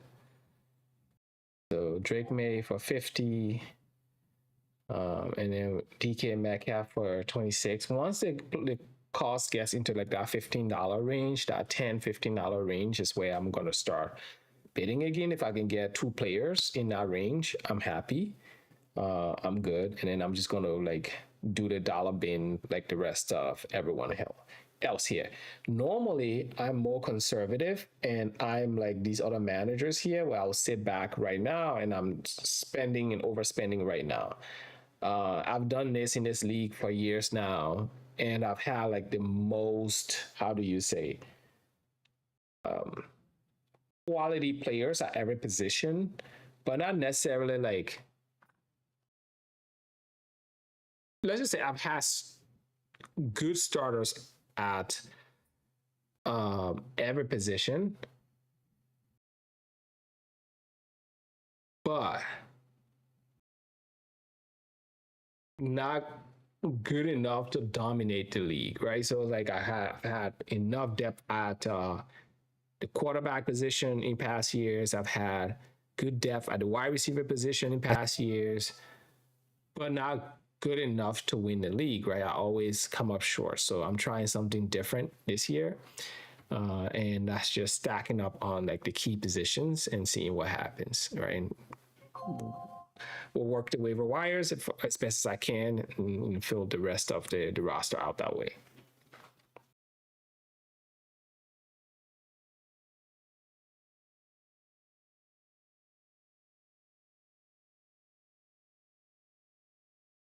So yeah, I think everyone's it's almost 2 hours now here, and so everyone's getting a little beat down and tired. But you start to see like prices wane. There's still managers just sitting and waiting for the right opportunities. There's still a ton of value here. Uh, so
okay, so let's just kind of walk through what everyone a roster kind of looks like at this point. We're approaching 2 hours in the draft. Let's just say an hour 45 minutes at this point. Let's just start from the top here. We have this team. He has and Joe Burrow and Chris Olave, Demo, Godwin, Dobbins, Breece Hall, Sam Laporta. Got good depth at running back, and then another tight end here in Tyler Warren. Still needs a quarterback. Still needs a quarterback. And then we have the auto draft person here who is gonna not like their team because they absolutely didn't show up to the draft. Just nothing you can do. And if you don't show up to the draft and you don't set the auto draft, you're not going to get any players really. This manager has some really good wide receivers here, but no QB, good running backs, and they're at 38. Also didn't show up to the draft. This manager has Josh Allen, Zay Flowers, Mecca, Deshaun Watson, James Cook, still sitting on a hundo. So out of the $100, they have to fill the rest of the rosters here, flex positions, wide receiver positions. And if you have BTJ going for 26, Marvin Harrison going for 25, it just tells you where we are and how difficult that's going to be. And then we have this manager who has no QBs, still sitting on $100. Got the combination of Jamar Chase, Devontae Adams, Christian McCaffrey, Judkins, Blake Corum, Orlando Gaston, and Rams defense and kicker.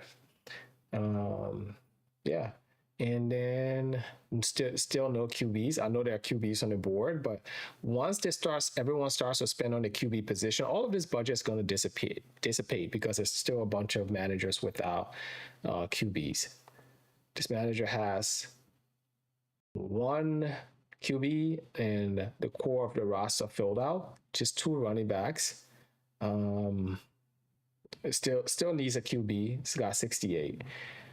Still in a good position. This is my roster with two QBs. Granted, they are of lesser quality. At least one of them is lesser overall production level. But if he's healthy, good. I just need to be serviceable at the position. So say the top QBs are giving you on average 30 to 40 points a game. If I'm getting 26 to 28 points a game from my QB position, that's good enough. I can live with that as long as I have enough talent at the other positions. And I do have good running back depth that's going to help buoy me. And even if one of them gets injured, I'm set. If I can just fill the last two wide receiver spots here, maybe get another QB just to make sure that if injuries happen, I'm good. I'll be fine. And then we have Texans defense here. So not a perfect strategy either, right? I just got caught up in like the bidding process. I wanted to drive up price part of it. Part of it is I wanted to just like get one more solid running back. And I felt like Bijan Tootin was like the last solid running back on the board. Here we are. This manager has Caleb Williams, Tate, all of their wide receiver positions are filled. Good core of wide receivers. Genty still needs running back, but has 128. This manager has 18. It's got the QB position filled. It's got 3 QBs actually. Brock Purdy, Dak Prescott, and Trevor Lawrence. And wide receiver position is amazing, but running back and flex is going to be hard to come by. This manager has 1 QB, 50, and then Rice 50 also. I wouldn't have paid 50 for Rice, but like you can see, some people just love to stack the players, and so good for that manager. But like this is what a team looks like. Good at running back, still needs quarterback, right? But has $82, so definitely will get a quarterback. Really good draft by this manager. I don't know about Pierce, but like Trey McBride, the core of running backs here, this is all looking good, honestly. This manager has money. Lad McConkey, Justin Jefferson, Scatterboo, Henderson, Brock Bowers still needs QB. Manager has next to nothing, but it's got Bijan and Drake London, but didn't show up to the draft. We have Kirk Cousins. We have a slew of good players here. Maybe I would not spend this much of Parker Washington because I feel like that wide receiver room is going to rotate, right? It's going to be one player one day, another player. So maybe I just throw a dart at Travis Hunter and see what happens for cheap.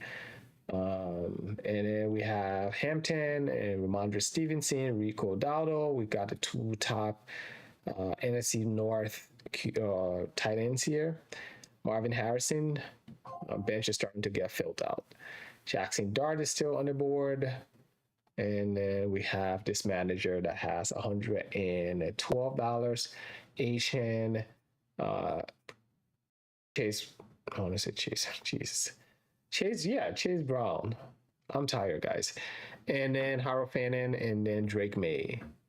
Oh, actually also has AJ Brown and so yeah, your QB once your QBs and your running back positions are solidified in the draft like that, you can sit back and wait. But he's going to be able to just get players and fill out these positions. Should be good. But that's what that looks like. So if you look at the standings right now, I'm still in the lead here.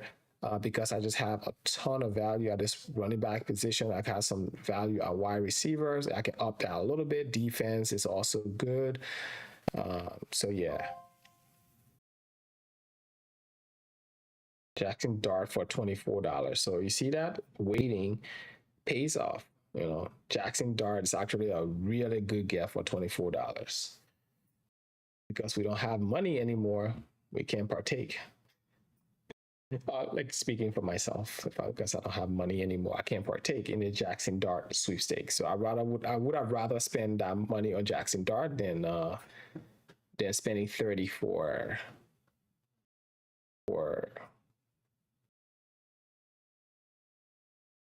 Daniel Jones.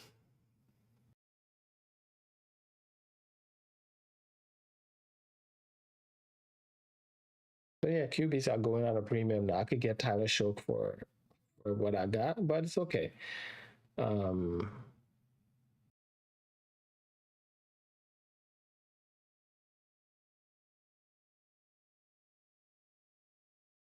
Let's see. Tyler Shoke for 20 is actually a good price. So now you see the standings are starting to shift a little bit, right? My man here's got some QBs, so we're starting to change the rankings here, starting to change based on who's drafting who.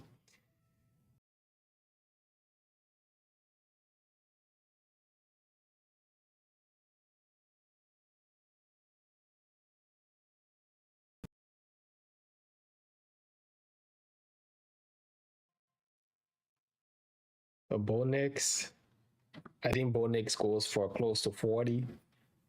Maybe not. If he's 20 something, I'm definitely paying up.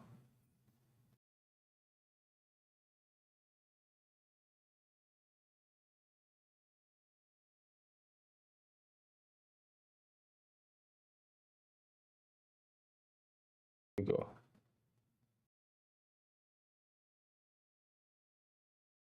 Oh, so the wild card shows up. So this manager now shows up almost 2 hours in the draft. He shows up now, and he's just gonna destroy us all. He's just got the most budget, and so he's just gonna outbid everyone for every player. This is the absolute worst.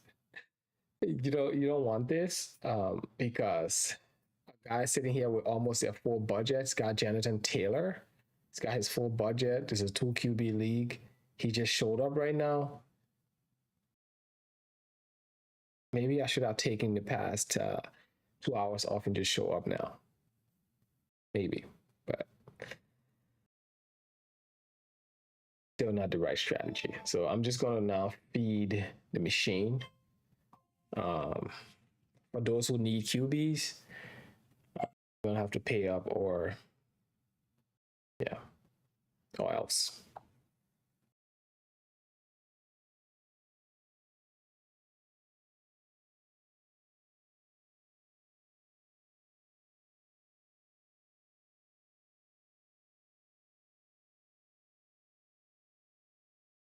Even though I knew I wasn't going to end up with Matthew Stafford, I just wanted to like stir up the pot here a little bit. Make sure I'm enforcing the price above a certain floor. Look at what we've got now. So it's 40. So yeah, as long as managers are paying what I pay for that position, I'm good. So now the guy with the most money just gets to go wild and just buy everything in sight. That's what I'll do if I showed up right now. I will load up on every position.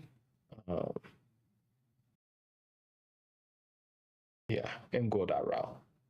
But there's still a lot of QBs on the board, so no harm done. The only thing is the wide receiver running back position is desolate, so he's not going to be able to find good wide receivers.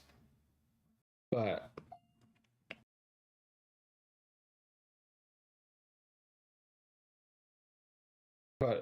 wide receivers and running backs. But for the most part, he's going to be able to find talent. He's just going to have to overpay for some of those people. Okay. All right, guys.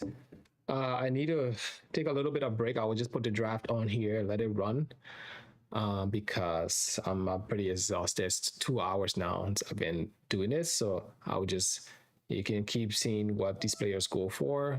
But I think the guy with the money just arrived, and so we are all in trouble. So I'm not going to be getting any player anytime soon. It's going to take a long time to get a player, so I'm just going to let this roll for a little bit. But yeah, this is how what this environment looks like. You can have the best of plans. It's just always doesn't go according to how you laid it out. And at least I can walk away knowing that I am good at certain positions. And I can always do a trade or something like that. So at this point, it's either getting another QB or a wide receiver, or just splitting that budget up into smaller component parts. But that's going to take a while to occur because we have managers here now with a lot more budget than me. So we'll see. So let's get this up in front of you so I can rest my voice a little bit and get some water and stuff like that. I'll be right back.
Okay. I mean, since I've been gone, we've got a lot of players off the board here. I'll take a flyer on Travis Kelce for $5. If I can get him for $5. Um,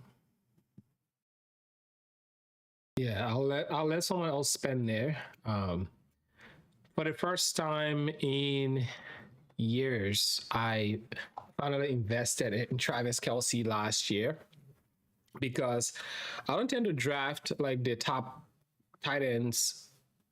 I don't tend to spend my money that way. I tend to stream position.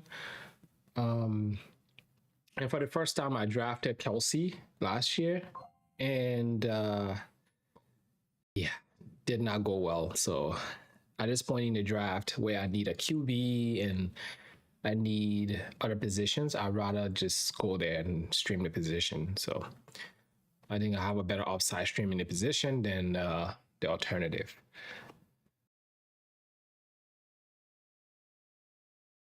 So think you saw me doing some work there, but what I was doing is I was queuing up players. These are wide receivers I have in some sort of order. Maybe you can move Jacoby Myers somewhere here. Let me see my rankings here a little bit. Jacoby Myers. See here.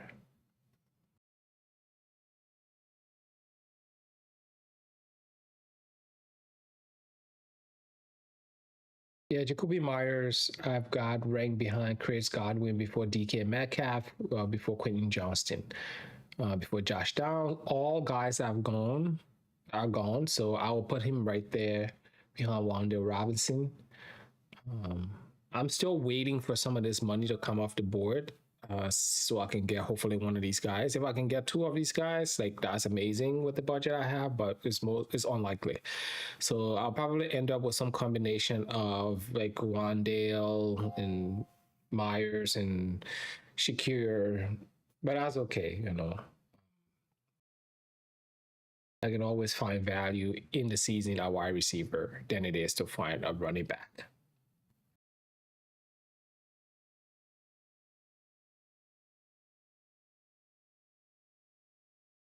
So what happened to us is that the manager with the most budget showed up late. Um, and so now every player that comes up, he basically just bids on that player because he's got the money to burn and he can take it with him. So he's got his QB position set.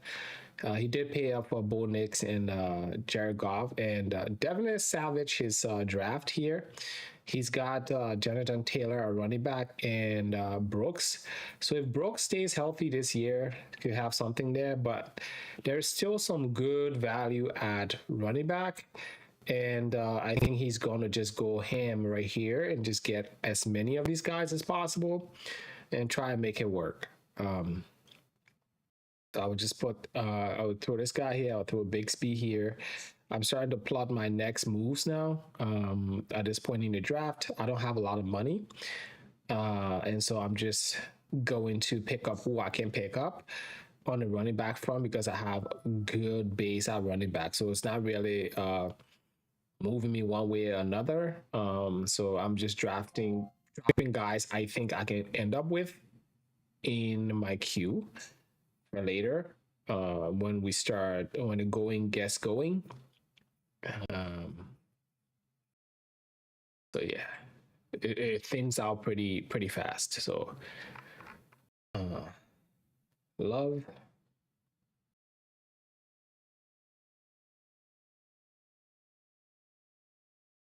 Yeah, it's definitely over my budget.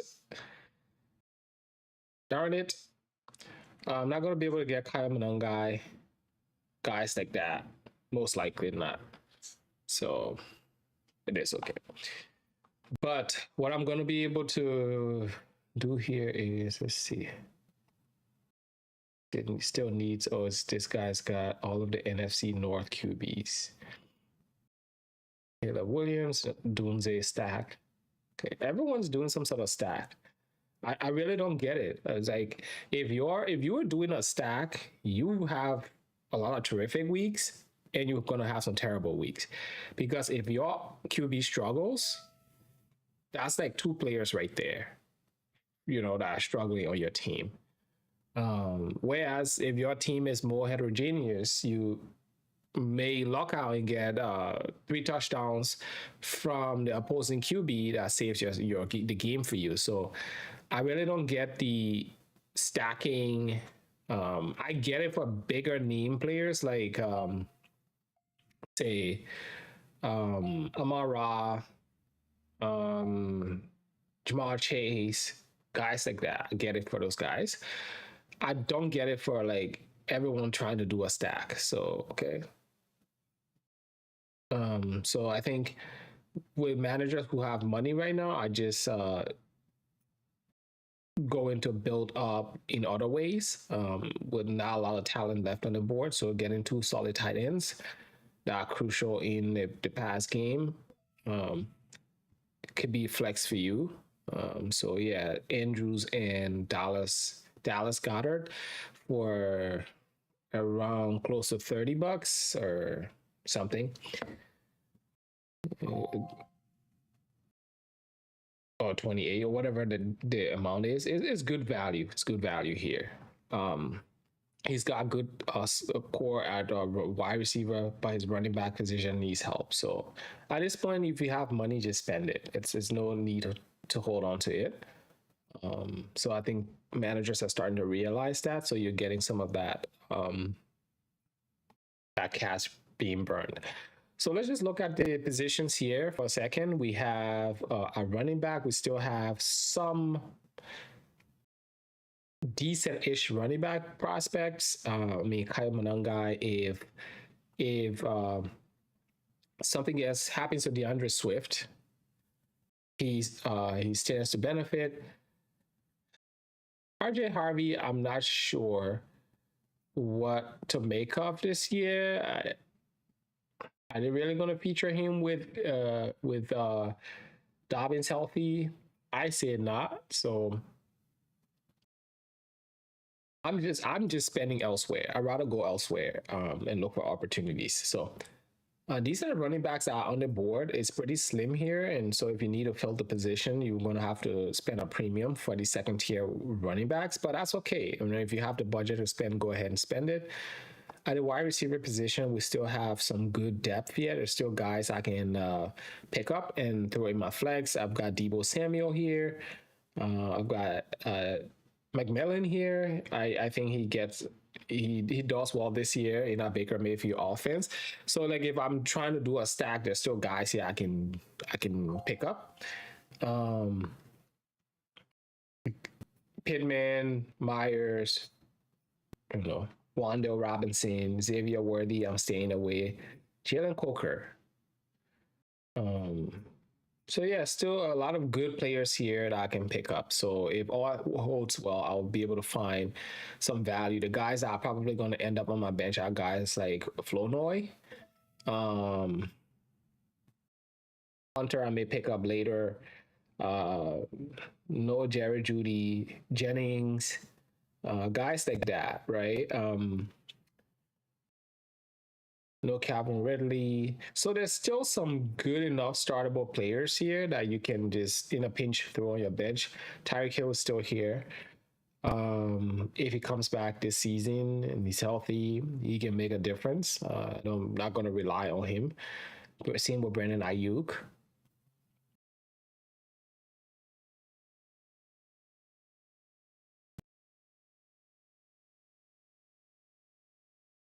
So yeah, Sam Darnold, he's just gonna buy all of the QBs.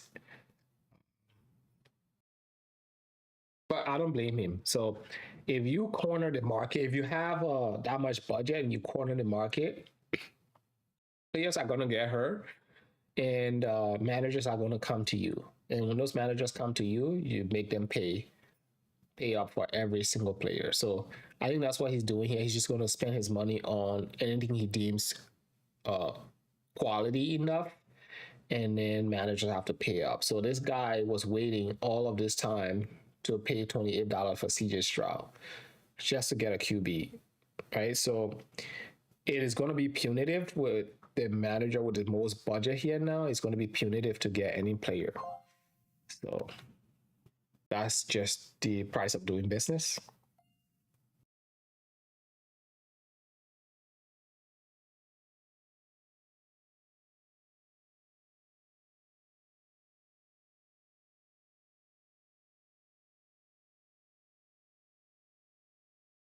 Ah, almost.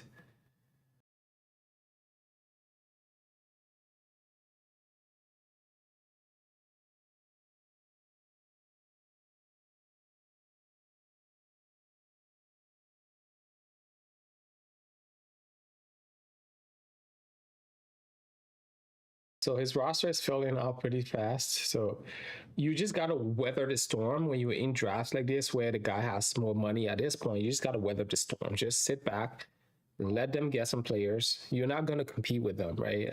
I don't want to blow my entire budget on one player, so he can outbid me easily, and he can also just raise the price enough to just and then leave me stuck with that player. So I'm gonna keep nominating running backs at this point, and we still have value at a quarterback position. Worst case, if I don't get a quarterback, I just get my backups and go that route. I like to do that. Just if someone gets hurt, and you got your backups at least.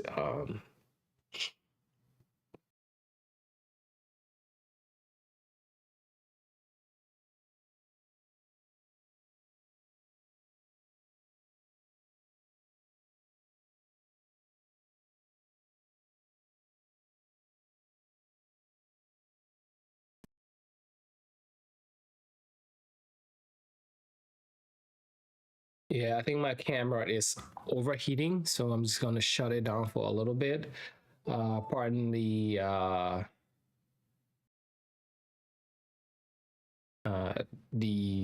error here. I'll just shut it down for a little bit, just bring it back up, but you should be able to still see everything on my screen. Camera's just overheating a bit here, so please bear with me.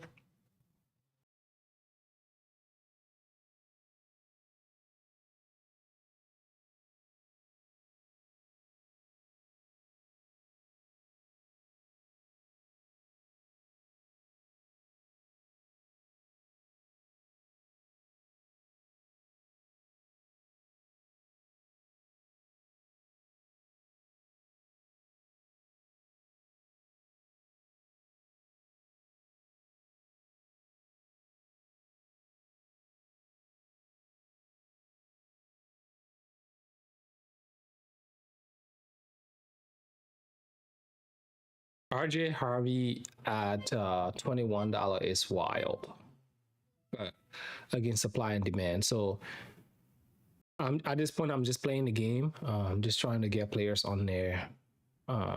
Let some of these guys, some of these managers spend their money, so we can get out of here. I'll also be here all night.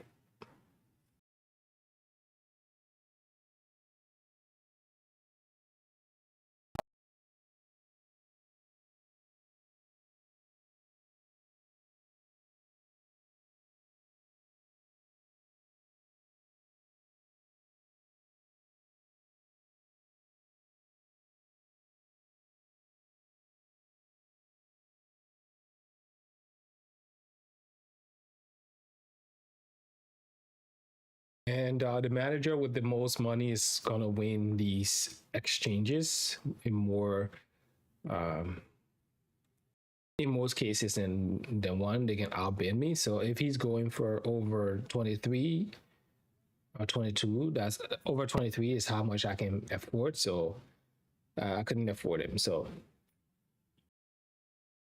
yeah.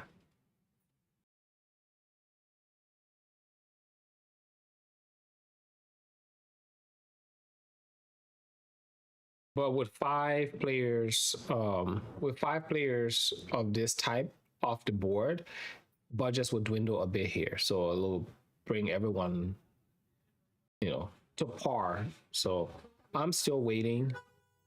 There's still, and pardon the noise, please. I'm just trying to get some cooler air in here, so a lot of noise. I know that. But I'm trying to get, there's still few players here that I'll end up with. I'm in the QB position. Everyone's got multiple. So I'm just going to try and,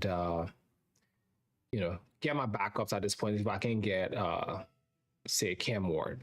Right? I'm just going to go hard to try to get Cam Ward. If I can't, I'll get Mendoza. There's Carson Beck is still here. We'll see.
Okay, so my camera died on me here. I've been trying to get it up and running. It looks like we are up and running again. And this camera was running for close to 3 hours, so um, I apologize for the technical difficulties there. But you can see since then I've gotten a player. Hey, you can be happy, right? I got Wandale Robinson. He's just a guy that I got projected higher this year. So 13 for Wandale Robinson, that removes me from the race for QB. There's no QB that's going to go for $11 at this point. So what I need to start doing is finding the backups to my QB. So I know in Indy, Riley Leonard is definitely a player that's backing up Daniel Jones. So I'm going to pick up Riley Leonard. Just pick him up because the place where I have the most question is at QB right now, and that's Daniel Jones. So I'm gonna find Riley Leonard and just pick him up and just have him there. We know injuries happen, so I'm gonna be able to pick up someone from the waiver wire. I'm gonna be pretty, how do you say? Gonna pay attention to the waiver wire and see what happens. There's a guy here called Justin Fields as well, right? I can pick up guys like that and just put them on my bench and see what happens in the season. So like definitely he's gonna go for a lot. Mendoza. So if I can get him, I can get him.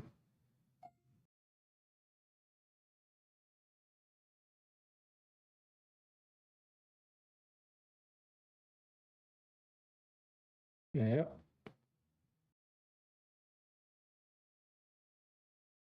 So yeah, definitely. I think teams are looking for a backup. If you have two QBs, that's not enough in leagues like these. So what's gonna happen after this is like all of the backups are gonna go as well. So once we get to like that, let me get to the quarterbacks, running backs here rather. Chris Rodriguez.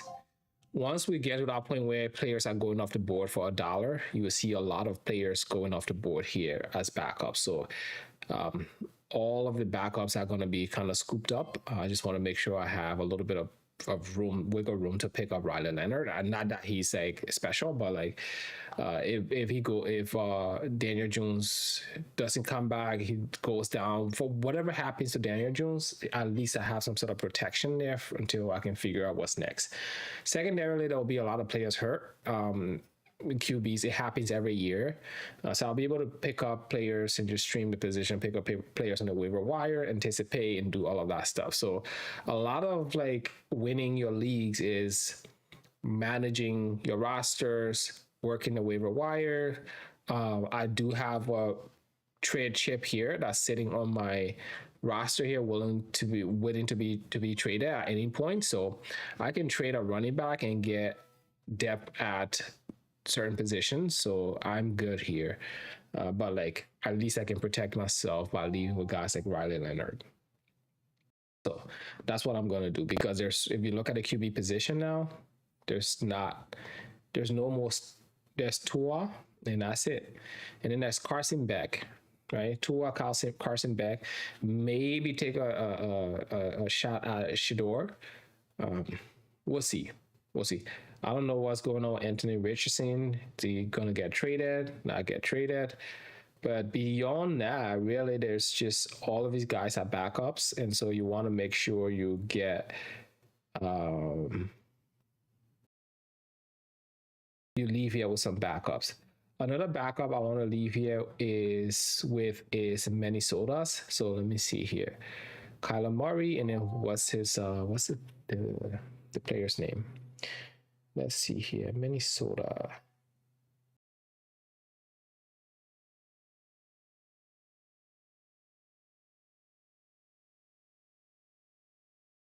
Michael Penix for $3. Yeah, if you're a team without a QB right now, you need to start taking chances, and just getting a player here and there.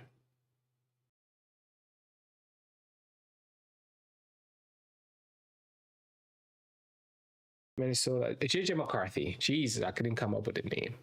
JJ McCarthy is still available. We know Kyler doesn't stay healthy. So, and we know whoever is the quarterback in our offense. Um, that offense is quarterback friendly, is what I was trying to say. The offense is quarterback friendly. Um, so players like these, if you can take a chance at them, at this point, it's like a few dollars here and there. If injuries occur, I know like Ryan Flanor is going to be positioned to reap the benefit. So I'm just going to start betting on opportunities like that. So let's see here. He's in a pretty potent offense. We saw what happened last year when CeeDee Lamb got hurt, and so guys like these are guys I want to go for, and just pick up enough of these guys at the wide receiver position. Just these are all dark throws, but we'll see.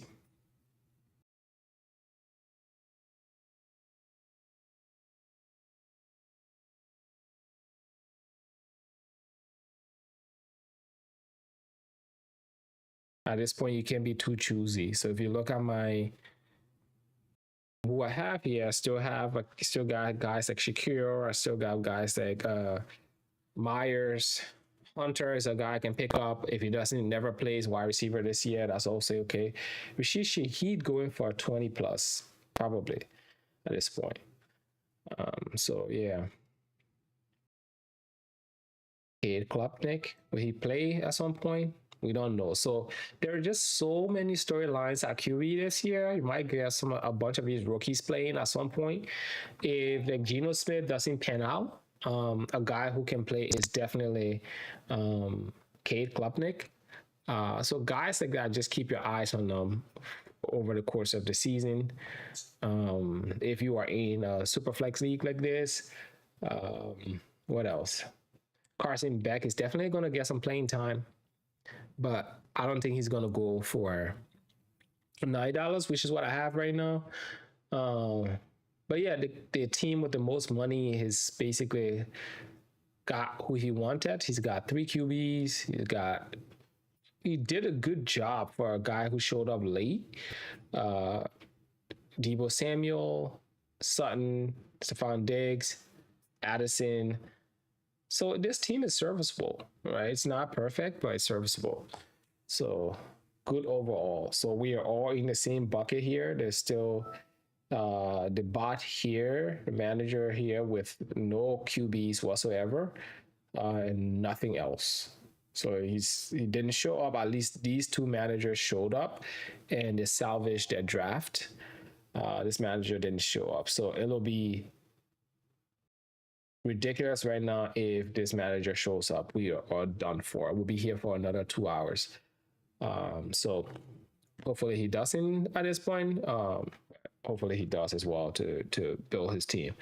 I just want to at some point get out of here, but that's what happens in salary cap drafts. It tends to be long, especially when you have these 14 team, 16 team leagues with a lot of roster spots to fill. This one is double the trouble, which is it's 2 QBs. So, and also a lot of budget to go around. So it gives you a lot to work with here, and it gives a lot of managers something to tinker with as it comes to their team and how they want to build it. They have all the budget in the world. How do you manage those budget? All of that budget rather is something that all comes into play in formats like these. I got Jalen Coker. $. Eesh.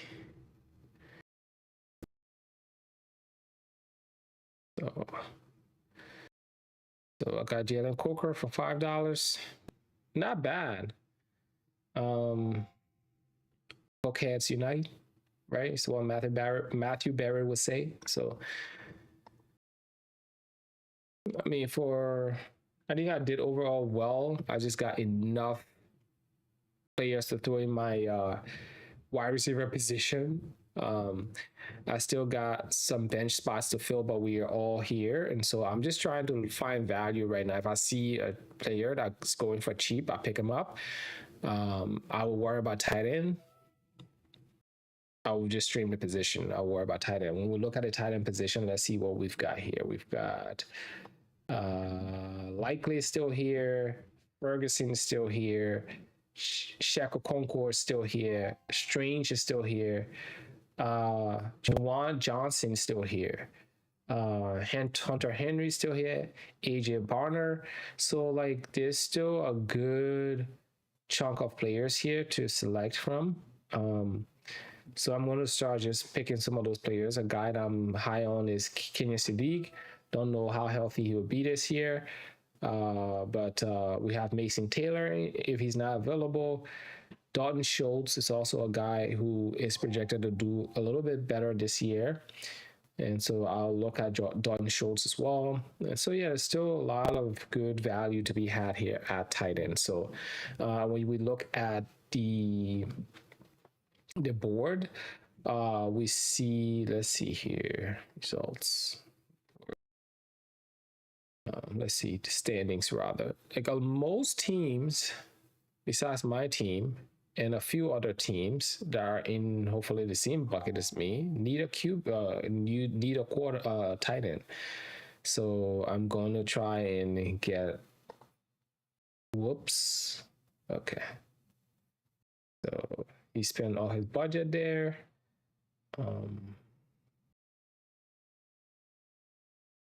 So at this point, if you have $5 and you need a position, just try and just submit your entire budget. You're still going to get outbid, but at least you tried. So yeah, so guys like Shakur, I have in my queue here. I was gonna like see if he fell to me, but he's not going to. But you also want to keep a little bit of budget around because you see guys like Charbonnet, Bigsby, guys you can just drop in your IR spot and just hope something good happens. But there's still a bunch of managers here with big budget and they're gonna just go and spend that right now. So we'll see. See, this manager showed up late, but he made the most out of what he had, and his team maybe is not quality at every position, but it's good enough. So show up to your drafts. It's the moral of the story. But yeah, so while this is happening, Isaiah Likely is on the board. And then we also have Isaiah Likely. We have Jake Ferguson. So I will just play this cool, see what happens. I don't want a lot of teams. Because a lot of people may be distracted right now. So let's see here. Tight end. We got Tua's gonna see how much Tua goes for.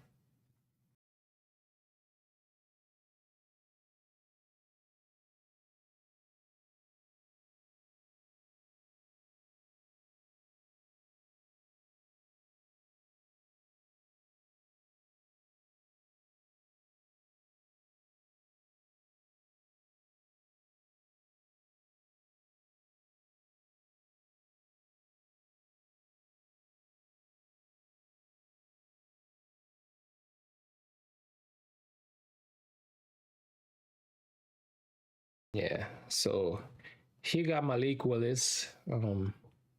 So good for him at least. So who should I nominate? Let's go running back. Ivan Tracy. So at this point, I know if I nominate Tracy, I'm not going to end up with Tracy right now. So at this point, I'm just going to go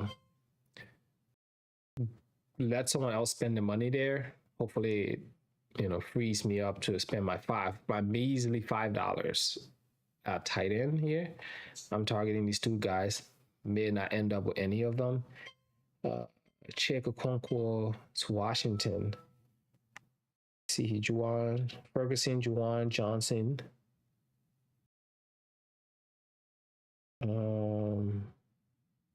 Don Kincaid, then Mark Andrews, then Hunter Henry, then Dalton Schultz. Hunter Henry, Dalton Schultz. Hunter Henry, Dalton Schultz. And Kid Otten. Yeah, then it thins out from there. But yeah, okay. So I got a good list of, yep, there we go. Likely is definitely gone. As I'm looking at my tight end rankings here, like Isaiah Likely is being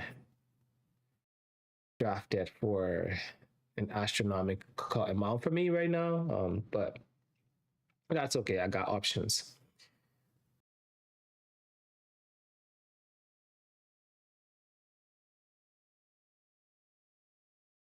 There's also Brenton Strange. So Strange is still here. He goes above Jake Ferguson and Juwan Johnson.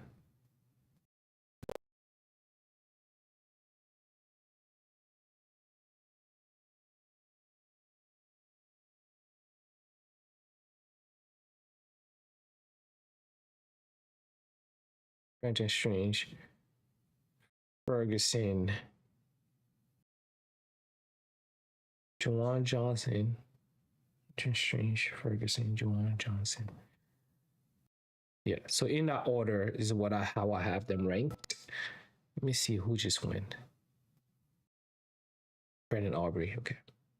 Not spending my money there. You have a good defense, it can pay dividends. Good kicker can pay dividends if you have the money right now, but I don't have the money to spend on those positions, so I'll look elsewhere.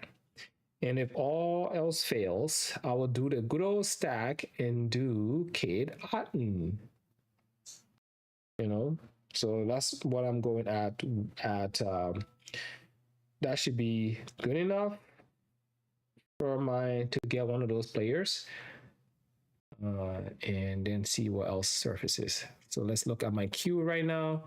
We still have guys like Charbonnet. We still have guys like Bixby here. Kamara, I don't know what that split looks like. Connor just had here just in case.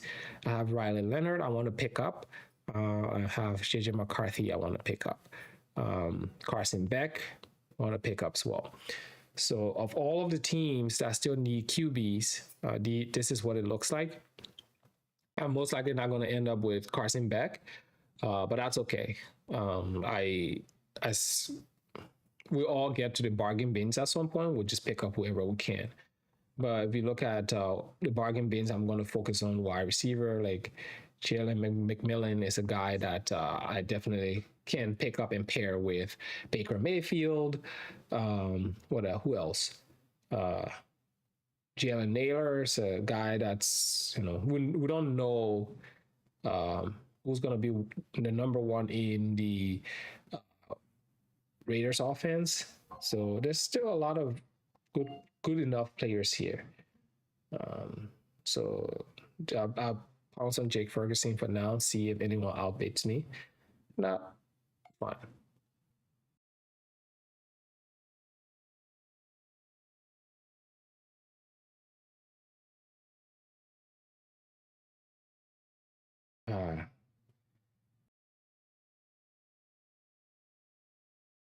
Our fan and Jake Ferguson, Isaiah Likely. Okay. Get another tight end, buddy. That's okay. You have 3 now, so. But you can always put these guys in your, how do you say? You can always put these guys in your flex, See here. Yeah, put these guys in your flex and you are good. So let's see.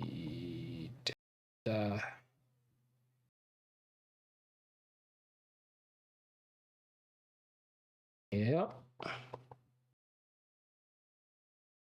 So let's see what's at QB still. Carson Beck is up next. Shador Sanders. Says Shador Sanders. Should I pick a? I think Shador wins that job,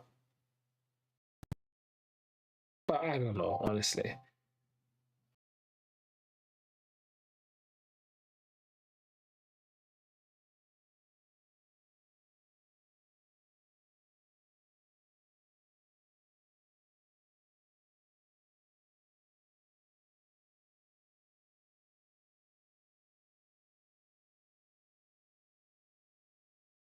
Yeah. So I did get McMillan. So all of these guys on my bench here are just like dart throws. These are guys that I'm high on.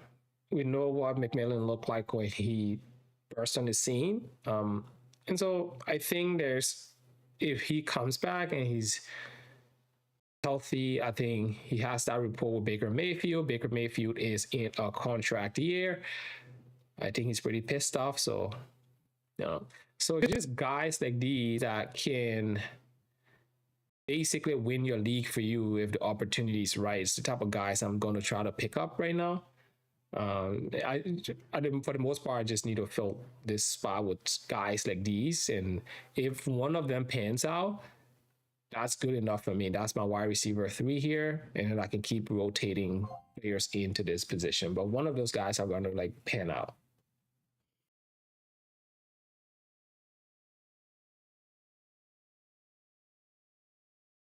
Oh, now we are stuck with the bot. So now the bot is going to outbid everyone. Unless you have money.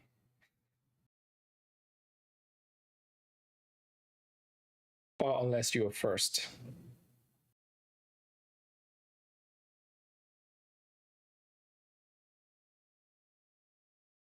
Let's see what's happening here at QB.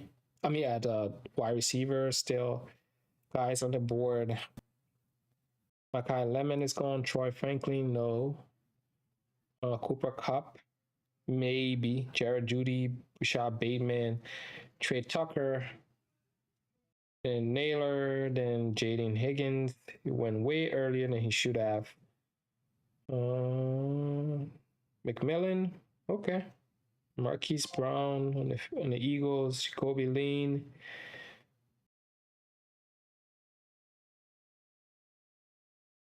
Matthew Gordon, Casey Concepcion, Ray Horton, Darnell Mooney, Darius Slade, and then Denzel Boston.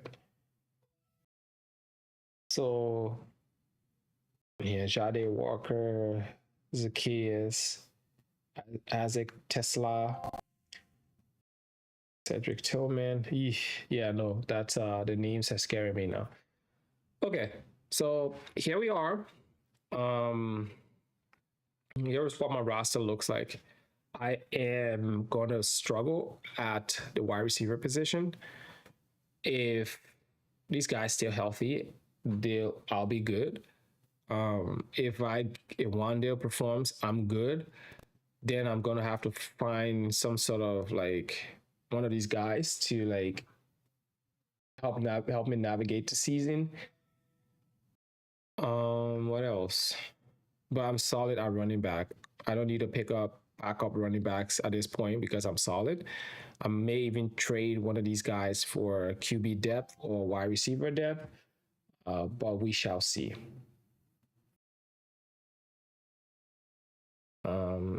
In terms of tight end, I still have a good mixture of tight end on the board that I can't end up with. So it's going to be one of these guys, right? Most teams now should have a tight end. Let me go back to the running back position and nominate Woody Marks. And so I'm just going to keep throwing those guys out there. Someone's going to outbid me for them. If you don't, there's a dollar player on my bench. So I'm just trying to get some of these other managers to spend whatever budget they have remaining. So there we go. So if Woody Marks goes for $8 to $10, that's okay. That might be a starting running back. It depends what happens with Montgomery. But when you are in this portion of the draft and one position is solidified for you, just keep hammering that position, just keep nominating them to the rest of the league here, and go from there. So I still got Carson Beck. My eyes on Carson Beck. I know I'm probably not going to end up with Carson Beck. That's okay.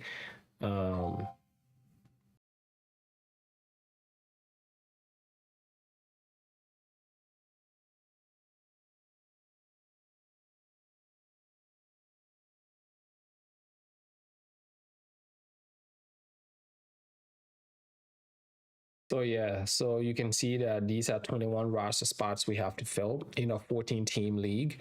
So the waiver wire is going to be barren. So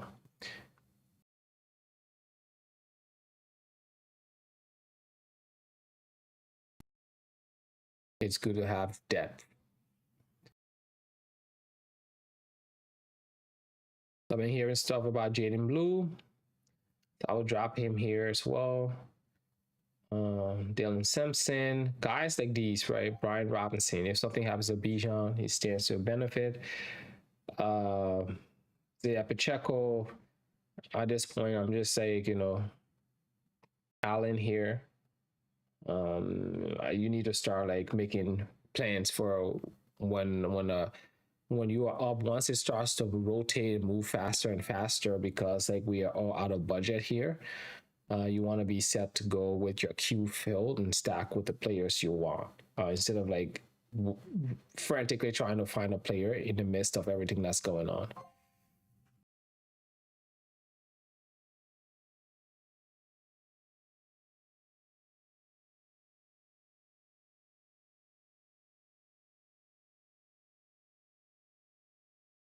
So yes, looking at the standings here, I'm still behind here.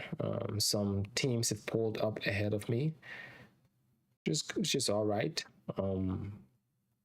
If I have one more quarterback, that probably does the job of putting me in like the lead. But when I leave my draft, I just want to be somewhat serviceable. If I leave my draft and like I am like here at the bottom of the draft, then I didn't do a good enough job, right? If I leave with in the middle of the pack, I can live with that. I can work on that, on improving the team, whether that's through waivers, whether that's through trade and stuff like that.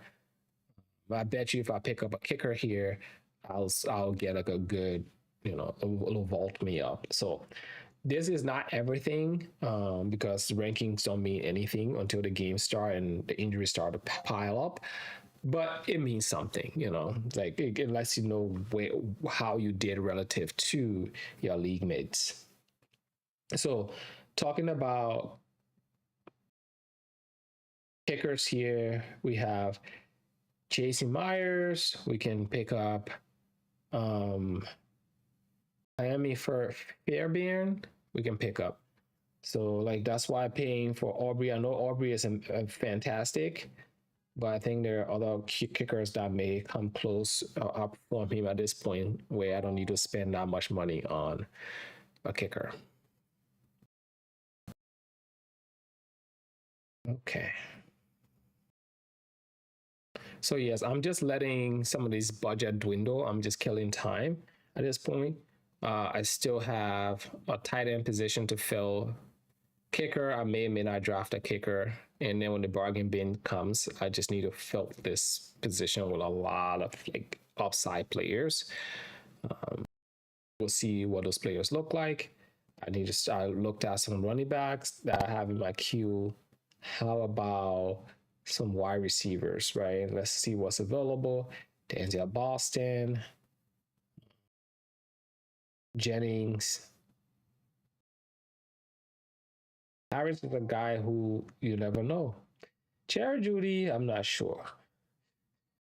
And then Trey Tucker. So guys like these, let's get Tucker. Let's get Jennings. Let's get Washington.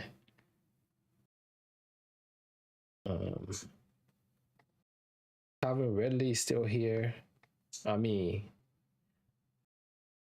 Darnell Mooney. I don't sure he's. I don't think he's got much left, but at this point, you just pick up who you can and deal with the consequences later. I guess you can always drop a player. Bateman. I think Dell's still here. So if you're throwing dart at this point of the draft, just pick players that you can throw in your IR spot. If things work out, you might be lucky. If they don't work out, that's okay. But this is what I'm doing now. Just going through. Okay. Thompson, Iomaner. Remember Iomaner from last year? That room is definitely changed now, so he's got some competition. So I think it's going to push him back. He gets more time to develop. Leggett is still here. Yeah. Keenan Allen is still here. He comes back this year and plays more. But that's pushing it at this point, right? It's like guys like Andre Yoshivas and stuff like that. Those are the type of guys that you'll find on waivers during the season. So we are all going to be kind of like rushing to the waiver wires to pick them up when they have a good game.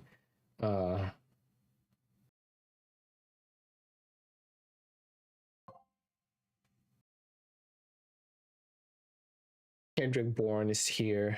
Depending on that offense, he can definitely thrive. Gonna Helm.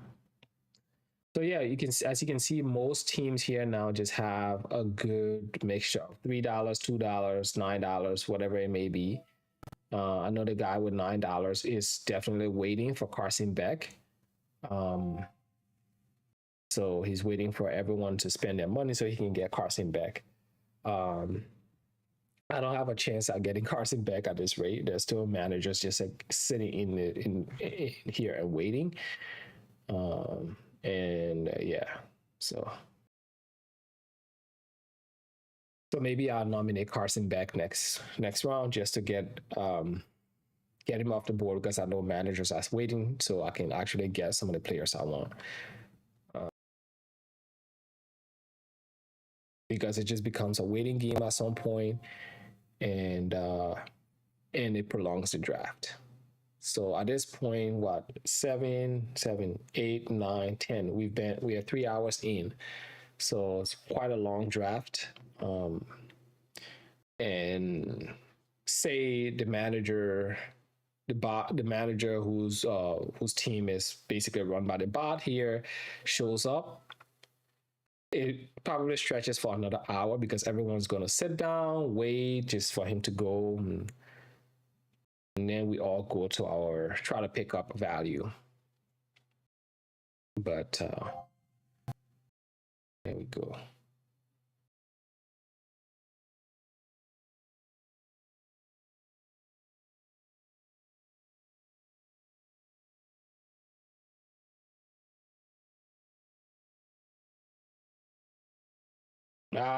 There we go. I knew it. Wait, who's outbidding me?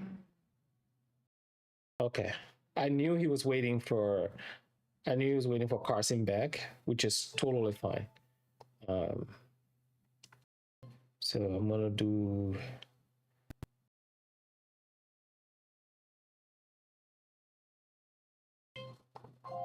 Denzel Boston. Yeah.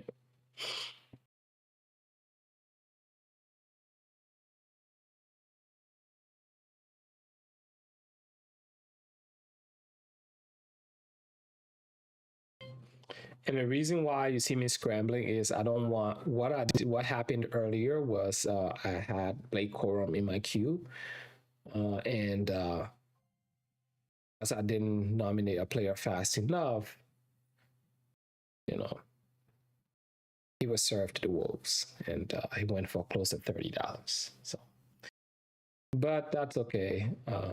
And so I pivoted instead of, trying to get back my backups. Now I just went, you know what, I'm just going to spend more at the running back position and go from there. So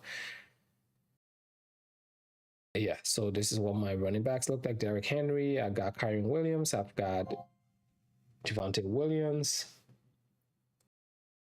I've got DeAndre Swift. I've got Bayshall. At least I've got something at QB. If I get my backups, then I should be good. Not that Riley Leonard is like the most. No one should look forward to Riley Leonard to win your fantasy league, but these are desperate times. So now we are at a part of the draft where the managers with the most money, I don't know what they're waiting for, but they definitely have a player or two they're waiting for. So you don't want to vex them, so to speak. You want them to get what they want and leave quietly instead of like trying to compete with them. So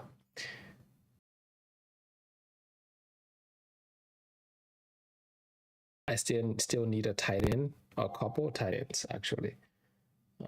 So and I only my max bid is $3, and so this bot is going to basically outbid all of us. It's just going to spend $2 on every player from here on out.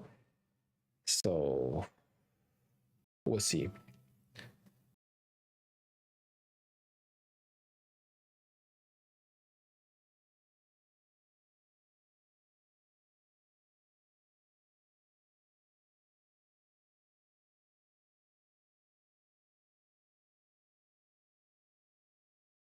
Yeah, so you're gonna have to bid $3 if you want to outbid like the bot. So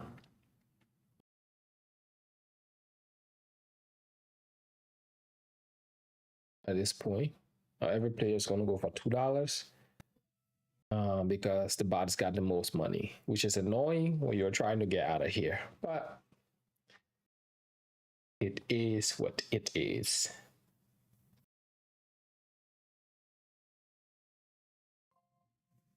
Kimani Vidal.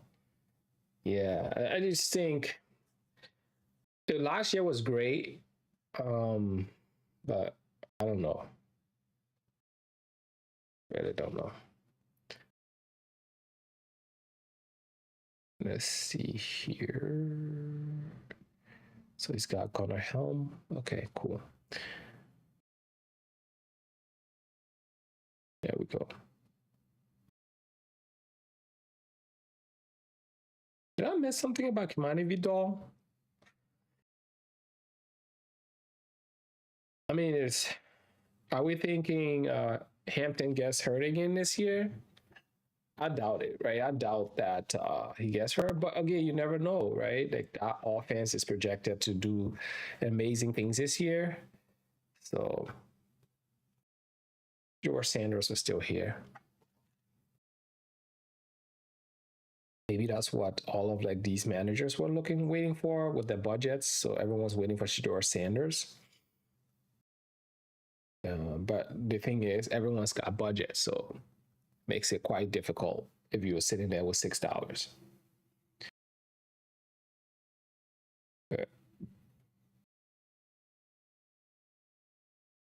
And that's what happens when you show up late. He's got for a guy who show up late, he's lucky. He's got Malik Willis.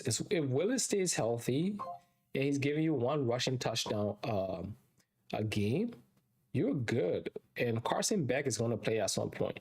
So if you look at this roster, it's not bad. He needs some depth at running back, which I don't know where he's going to get it from. Just get his own backups, I guess. But wide receiver wise, he's pretty stacked. He's not going to have a lot of depth, but this team gives you a chance. Not going to lie.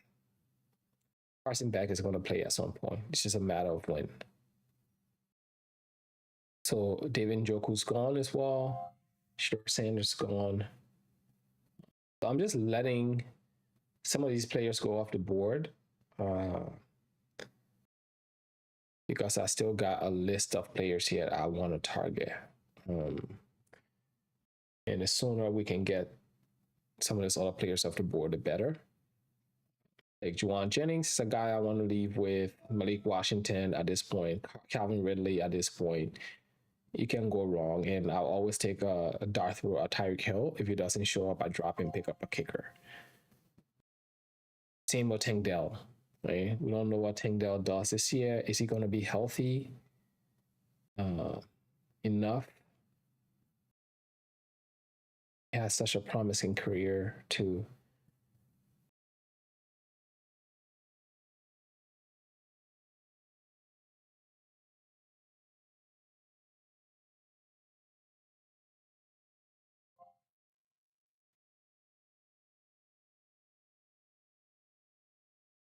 Yeah, that injury was just like bad. So yeah, I mean,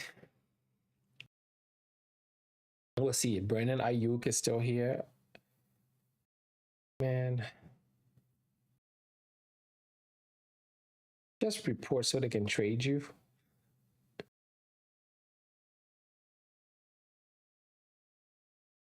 Okay. So yeah, players are starting to go at like the lower price points now. So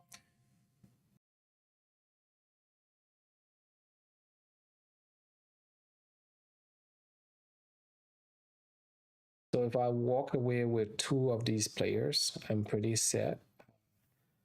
The only thing with Brendan Strange is that he's competing with targets at those same positions for all of those guys. So, like for example, if you think about Kobe Myers, if you think about Parker Washington, like he's competing with underneath touches with a bunch of those guys.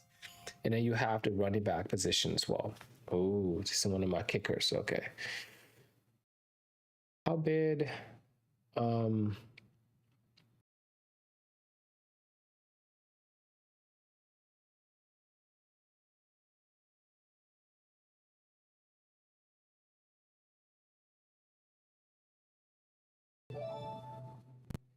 Who do I select here? I'm gonna go with Brendan Strange first and see. Okay.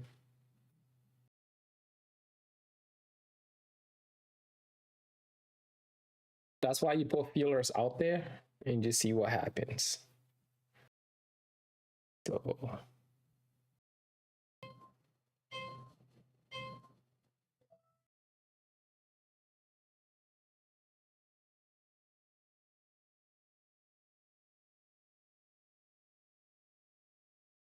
as nobody wants to nominate the players they want at this point, and so we're just all playing chicken.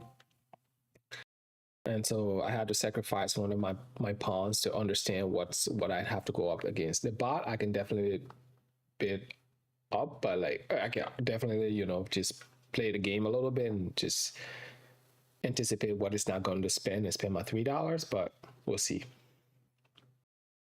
But this manager still needs tight end, it seems. No, this is the manager with like 3 tight ends. And at this point, I think he's just trying to get me because I don't have a tight end. And yeah. But that's okay. He's got Likely, he's got Fannin, he's got Ferguson. So he's definitely trying to corner the market on tight ends, so I don't get any. But that's okay. Like I'm going to stream the position. It's not going to be if he wants to get like all of the tight ends and stack his roster. That's fine. You can't be mad at the game. I played it. I took a lot of running backs off the board, which is, trade chips. So maybe he trades me some pieces for some pieces, but that's okay. Not that serious. Have some fun.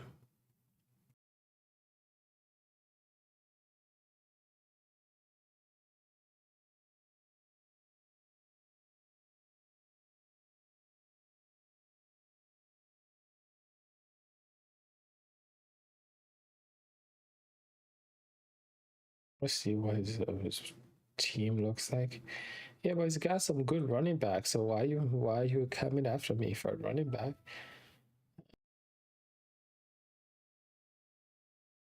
Yeah, you got some good running backs. Good depth. Got a good wide receiver better than me. So yeah, I think sometimes people get into feelings when you are in these drafts about, oh my God, why did you take all these players off the board? No, this is The beauty of salary cap, you can draft whatever teams you want. You want to draft a team of all QBs? Go ahead. That's up to you. If you want to draft a team of all running backs, you can do that. Like everyone's giving the same amount of budget. If you don't want me to get all the running backs, pay up.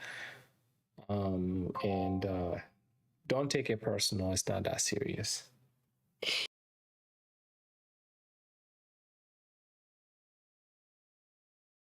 At this point, fighting over one of these tight ends is not going to make a big deal for me.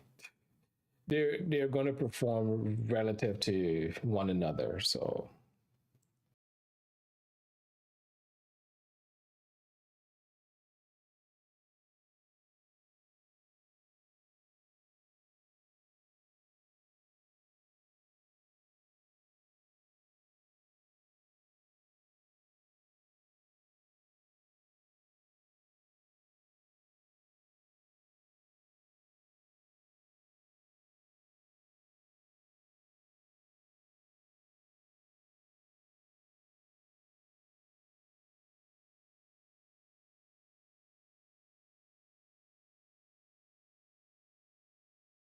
let's see how many roster spots Mr. Bot has. Still a lot to fill. Myers is one of the kickers I've got my eye on, but I may not draft a kicker. I always like to leave room.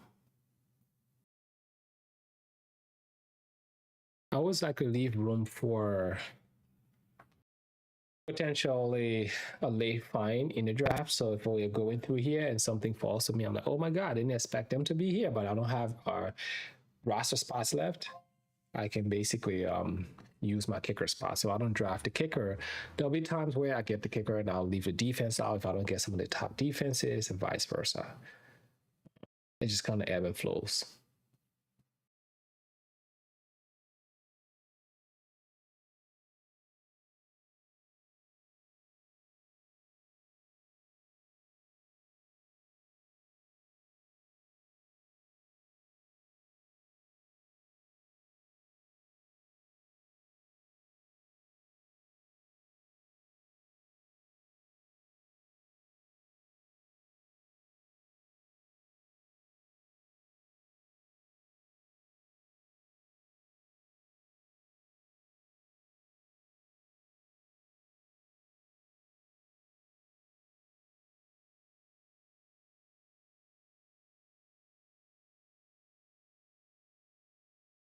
Yeah, so now if you look at my team, the 13 I spent on the Texans could have been a few dollars. No, but this defense would have gone for a lot more. But that's like a few more dollars I would have to like allocate elsewhere. But I just think the Texans are going to be so good this year on defense that running or throwing the ball on them is going to be very difficult, right? And so that's if they're giving me 10 to 15 points a game, a game, I think I have a good chance of survival. So I'd rather go that extra and not have to stream the position, especially when we have budget plentiful. But yeah, so we'll see what this team does for me. Not complete yet, but like the pieces that are left on the board are not the difference making pieces, so to speak. It's just at this point you're picking up guys that you think can make some sort of difference, but you're not sure. So Kelly Simpson.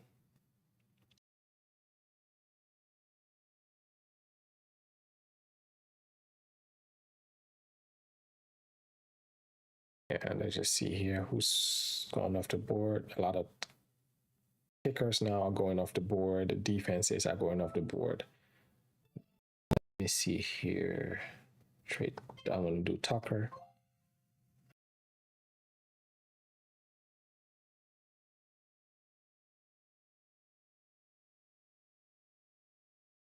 Yeah.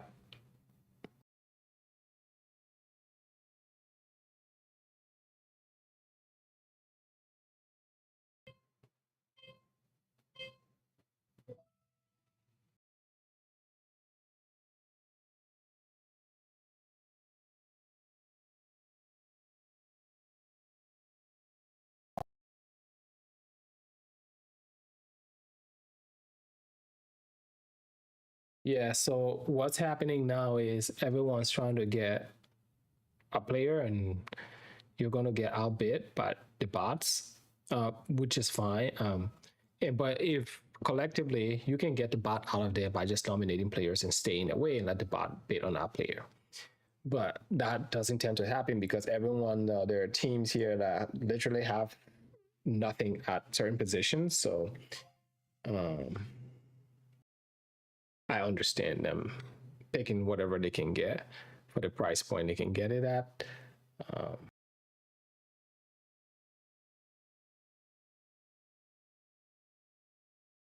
but yeah, at some point the bot's not even bidding on that. So um, well, someone else is bidding. Oh, let's go.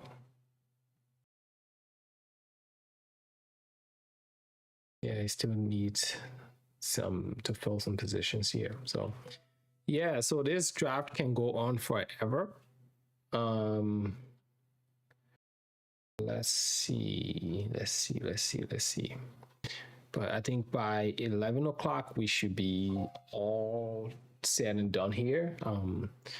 The only reason why I'm still doing like this is I'm still got a ton of positions to fill. Like at least wait, let's look at this. I've still got about 7 roster spots to fill with how many dollars? With $9. So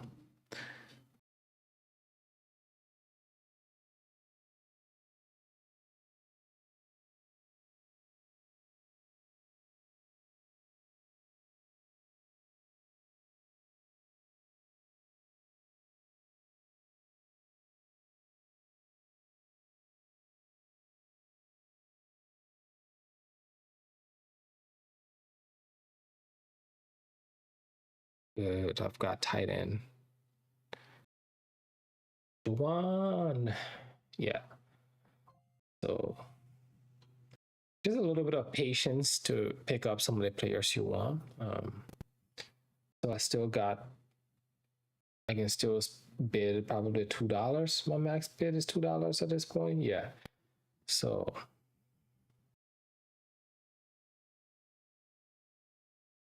but at least I've got that tight end position filled. I think Juwan will have a good season. Maybe not great, but good enough. So we'll see what happens. Um, but yeah, at this point, these are the type of guys you have to go for a high upside. Weekly, I might not get the most, how do you say, production out of him, but like over the course of the season, serviceable enough to carry me through. And then like if I pair him with another tight end, I can just kind of go from there. So right now I got Dalton Schultz and then Cade Otton. So Schultz,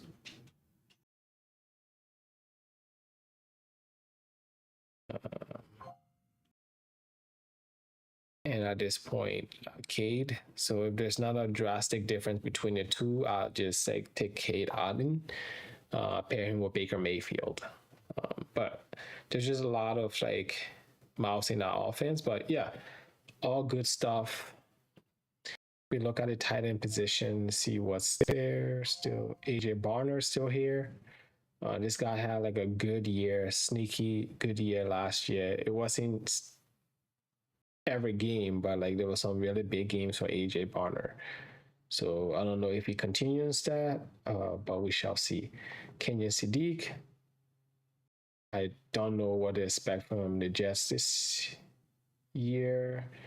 And he's already starting the season hurt, so I don't know where we go from there. Eli Stowers, um, don't think he has a big role this year. So yeah, it's definitely Evan Ingram still here, but how much can we really rely on Evan Ingram? Mason Taylor still here. Yeah, but so I would just take one of Schultz and Cade and go from there.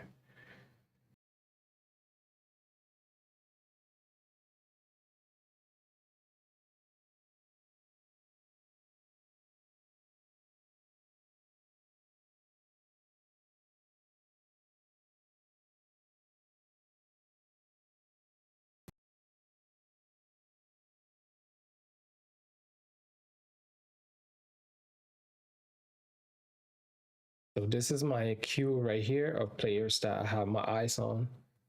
Um,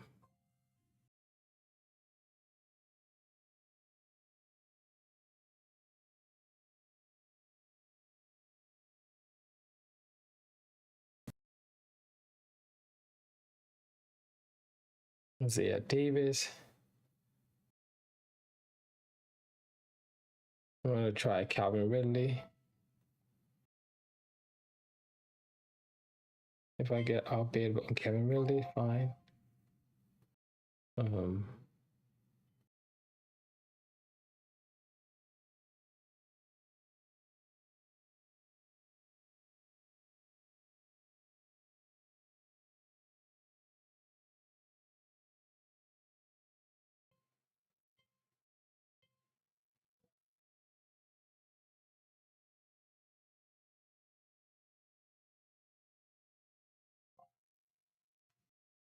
a few years back, this wouldn't be like a bad team with Ridley and Tucker in London, but yeah.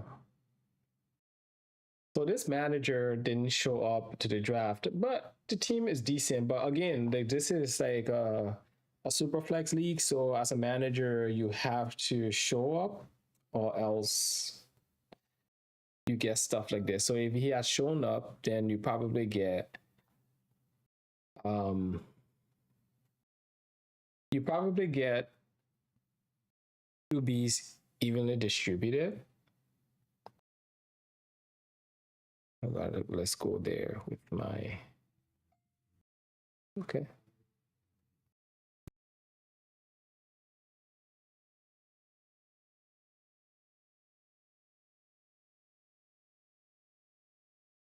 See how many more roster spots got to fill.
Doing such a great job trying to get the bot out of here, and then the guy selects Mims.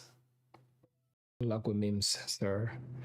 You have to nominate if you're trying to get a bot out of like the draft. You got to nominate a player that's worth at least $1, not zero, unless you really want Mims.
Most of these players are going to be end up, you're going to drop all of these players, but that's okay.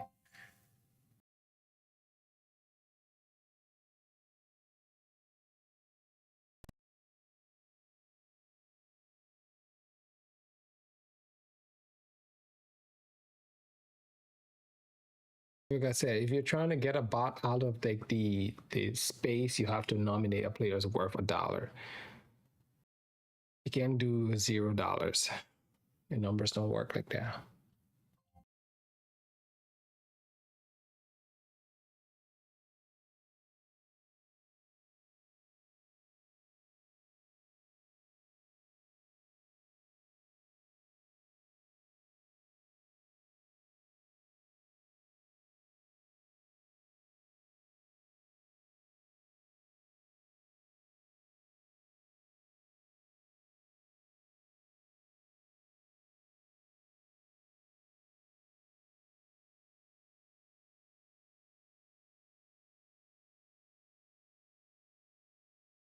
Justin Fields forever.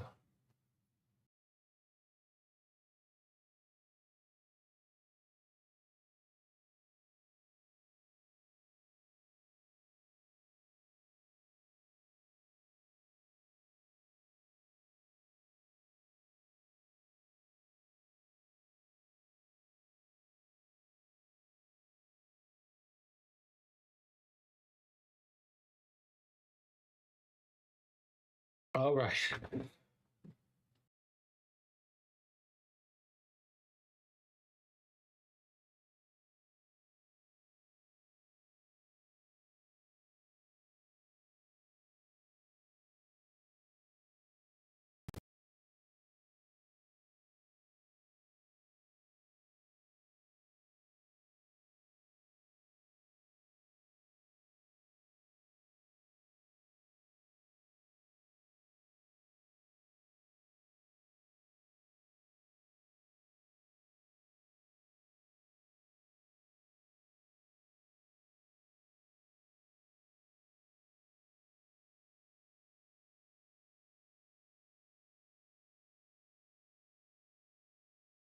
So I just got JJ McCarthy for $2.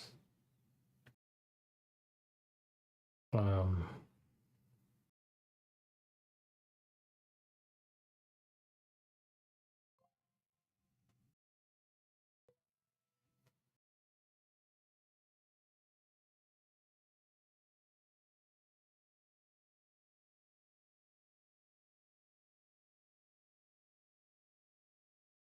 so if I can get Riley Leonard, fantastic. If not, fine. You just want to give yourself upside with players like these. Like if Kyler gets hurt, we know Kyler typically gets hurt. If Kyler gets hurt, you've got McCarthy. Maybe McCarthy gets traded. You never know. So guys like these with upsides, you want to like look for right now.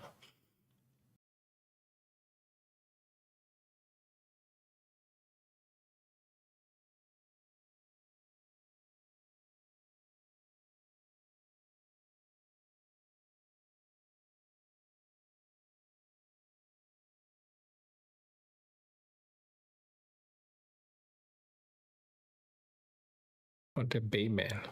Let's see who else is in my queue. Um, I'm gonna do this guys like Brandon Ayuk and Tyreek Hill.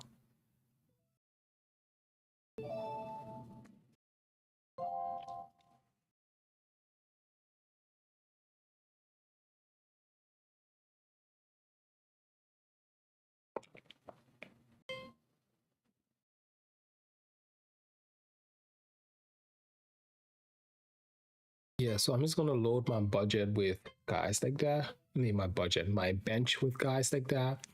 If one of Keenan Allen, Tyreek Hill, and Brandon Ayuk pans out, I think I'm good. You never know. And these are deeper leagues, so shall see. But because we all have $1, when that player comes around to you, um, you take them, or else you never get them back on the way back down. So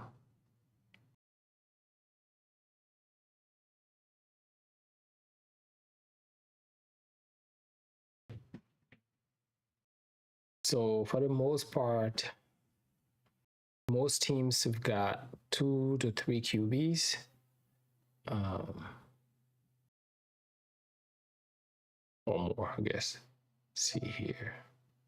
Yeah, some have like, so yeah, I mean, this is a strategy you have to employ. Either you are going to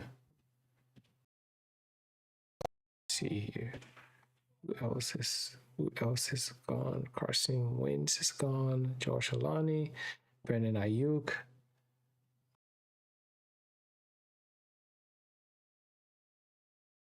Let's see what oh, Joe Flacco. Yeah.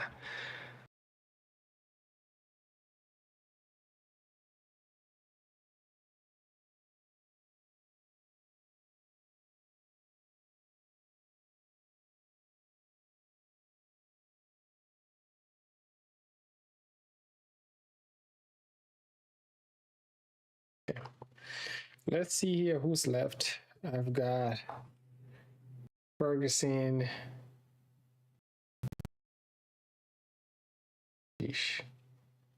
Myers, Star Wars, Mike Gesicki.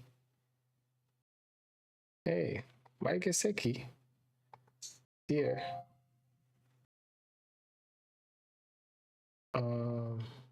Darnell Washington, Jake Tonges.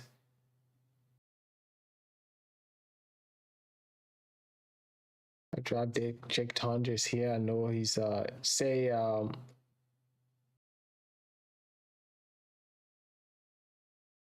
yeah. So guys like that, you can Eric All. Don't know how healthy he's gonna be this year. Kolar.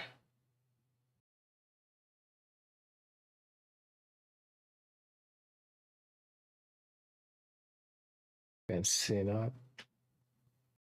Noah Gray. Yeah, so I mean, tight end is pretty bearing at this point. Let's see what's our running back. Cleveland. Cleveland.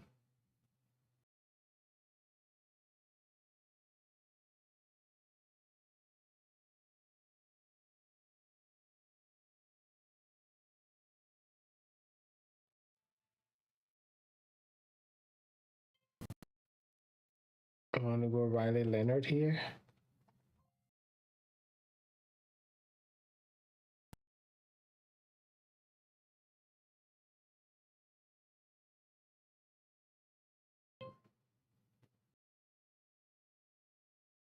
Yeah, everyone, for the most part, most teams have left the draft now. So I want to stay here and make sure I get some of the players I want instead of just give me anyone you can find. James Hill.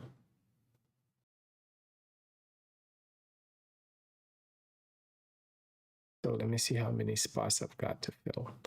I still got 2 roster spots to fill. I got Riley Leonard. I've got JJ McCarthy. So those 3 roster spots actually. So I can go any combination of these players. So maybe get another tight end or something. Or James here. Questionable.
Samaje Perine. Good pickup. Good. I see what you did there.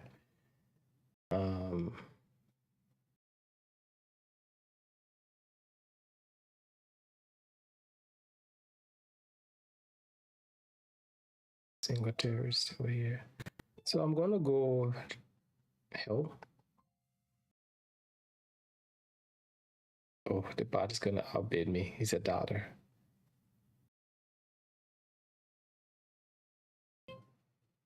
No. So yeah, at this point, I'm just trying to get some backups to some of my players here. That's what would have been a kicker. So Justice Hill. So at least there's someone tied to Derrick Henry. I know I have a lot of running backs, but still, I want to make sure that position is filled. So, I mean, not much. I'm dropped down like the totem pole here quite a bit. But that's okay. On a week to week basis, I think I'll be fine giving the team a half year. Not spectacular, but good enough, serviceable. I like the wide receiver position, the quarterback position. I've got some backup here if something happens. And with Daniel Jones, I've got Leonard at least waiting in the wings to pick up the pieces until further notice. Baker Mayfield. Who's Baker's backfield? Like, I'm not going to pick up like a backup for Baker right now, but you never know what happens. This is contract year for Baker. Maybe protect myself, but at this point, we're fine. I can always pick that player off waivers. So let's see who's left in my queue here. Still got Tyreek Hill, Keenan Allen, probably not. Okay, there goes Tyreek Hill. At this point, I'm looking at a combination of James in black and stuff like that. Jake Tonjes last year was pretty good in when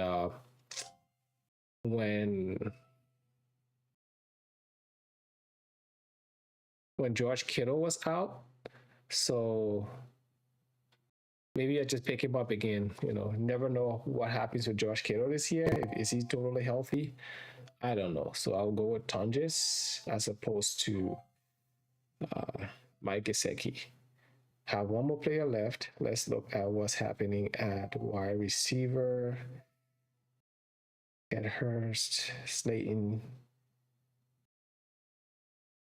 Jade Walker, Dotson, Cooper Kupp.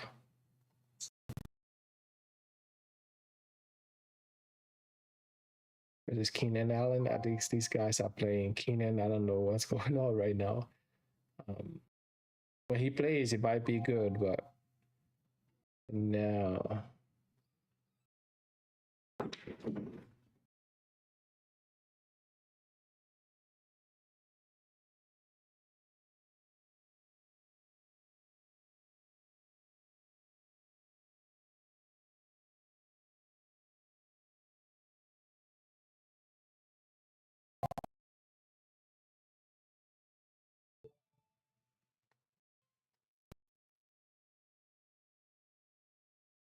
I just go with Cooper Kupp.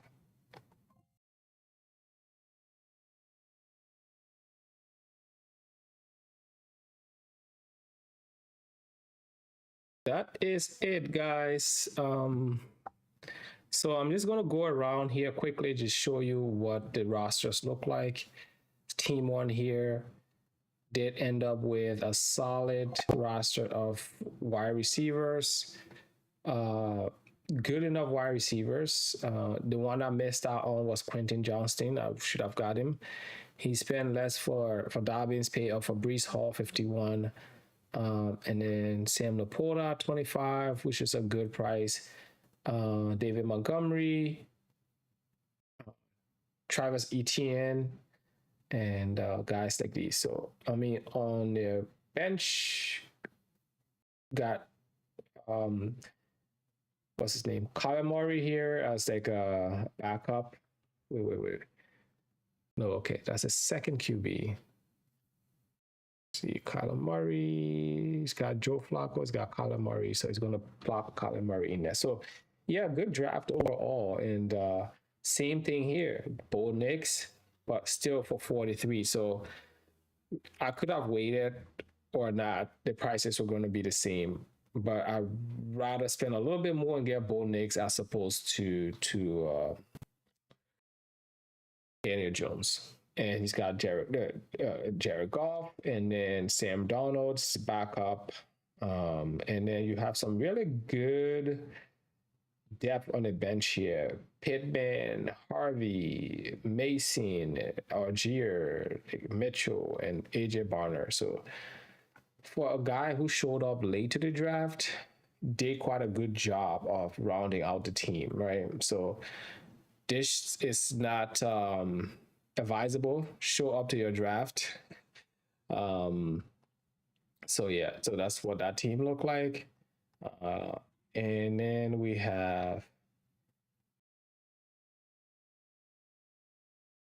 see here, this team, Malik Willis, also late to the draft, level Malik Willis and Carson Beck, and Quinn Ewers, and just some pieces here. So moral of the story is that don't be late to your drafts.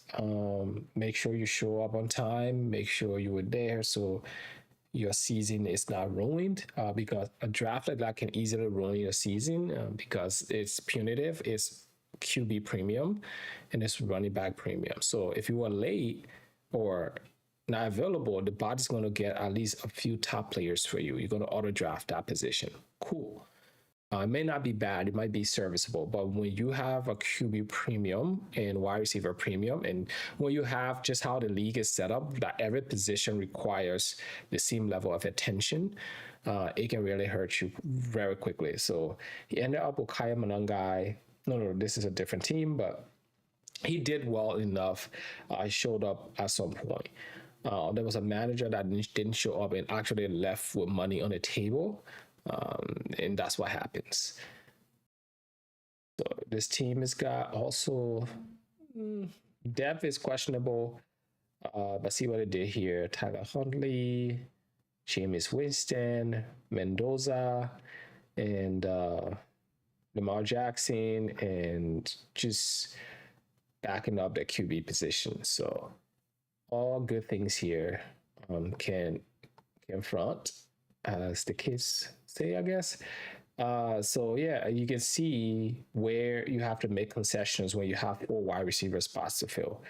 Shamir DK is his 3rd wide receiver, and then Micah Lemon is the 4th wide receiver. Lemon, I think if he stays healthy, might do some good things. Got Christian McCaffrey and Quinshon Judkins, spent for Blake Corum, and then like the bench is questionable at best. And then here you've got studs. You've got QB. You've got all of the best, some of the best talent at the wide receiver position. You've got 2 running backs, actually 4 good serviceable running backs. George Kittle starts on pop, and then yeah. So now you don't have a second QB here, right? So you have to make a trade to get a second QB here, which can cost you quite a bit. But at least you have 1 QB, and the rest of his positions here are really stacked. It's just a matter of fact of how do you want to, what do you want to do? Are you willing to let go of one of these players to get a QB? Because regardless of how good these players are, like, you are at a disadvantage every week if you're playing managers that are starting 2 QBs and serviceable enough rosters. This is my team. I started with Daniel Jones. I've got Luther Burden. I've got Watson. I've got Wan'Dale Robinson. I've got Ryan Flanoy, Derrick Henry, Kyren Williams, Juwan Johnson, Javonte Williams, Swift, running back Baker Mayfield. I mean, quarterback Baker Mayfield. Then I have the Texans defense. I got Bayshore. This is where the second half of my budget went. That I was holding on for late rounds. And I've got Jalen Coker. I've got McMillan. I've got McCarthy and Brandon Ayuk. Riley Leonard, just to give myself some level of comfort here with Daniel Jones. And then I got Hill and Jake Tonges, and then I've got Cooper Kupp.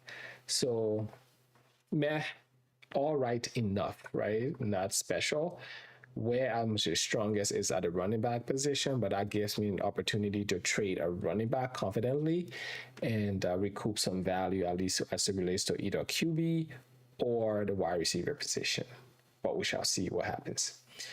And then we have this team, Caleb Williams, Malik Neighbors, and so good wide receiver positions here, and the depth here. And then we have Genty and White and Travis Kelce, and then Carnell Tate, Rodriguez, and then Jordan Love. That's the QB.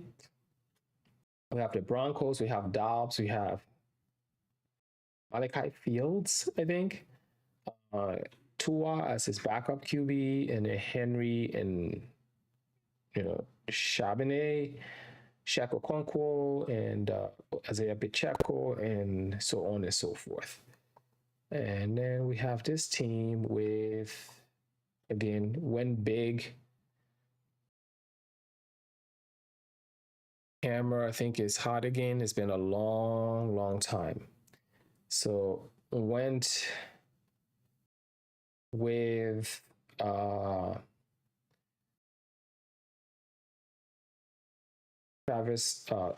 Trevor Lawrence here, pardon me, and CeeDee Lamb, I'm tired, and then JSN, Waddle, and then Thomas, and then Pollard and Blue. So sacrificed wide receivers for running back, and then got the stack with Dak Prescott.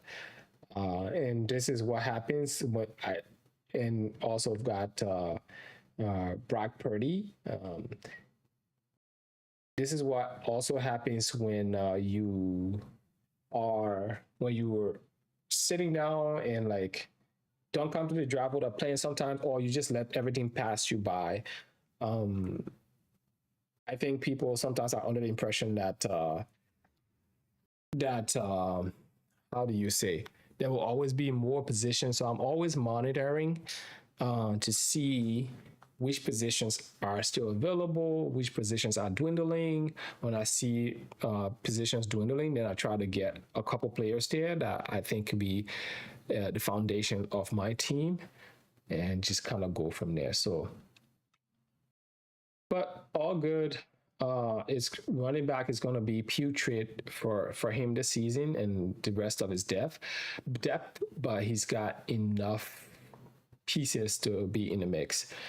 And then you have this team here with Patrick Mahomes, Rasheed Rice stack, Alex Pierce, and DJ Moore, DK Metcalf, Irving Jacobs. This is the one where I wish I pulled, I did spend $38 for Jacobs as opposed to spending what I did for other running backs. And I think it would have been saved me some money on the back end to allocate elsewhere. Jadarian Price, so he's got a good enough running back depth similar to me.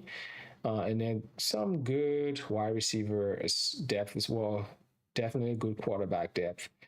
And then just guys here that could, in a pinch, make a difference for you, right? So I like his bench actually. And Jackson Dart here for 24. I think this is one of the steals of the draft because he's going to give you a rushing floor. And then you've got, look at the wide receivers here. Good enough running back depth. And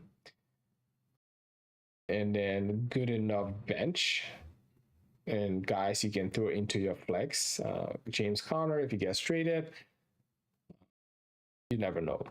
There's a lot that can happen over the course of the season. This is the guy that basically didn't show up, and he's got the bots basically drafted his entire team. So um, not going to be pretty when he looks at his team. And then we got Kirk Cousins here. We've got some good. I mean, he's strong at. He's got enough depth. Let's just put it that way. His strongest position is tight end with Colston Loveland and Tucker Kraft. Running back, he's got one good running back, and Ramondre Stevenson is serviceable, but could have used more.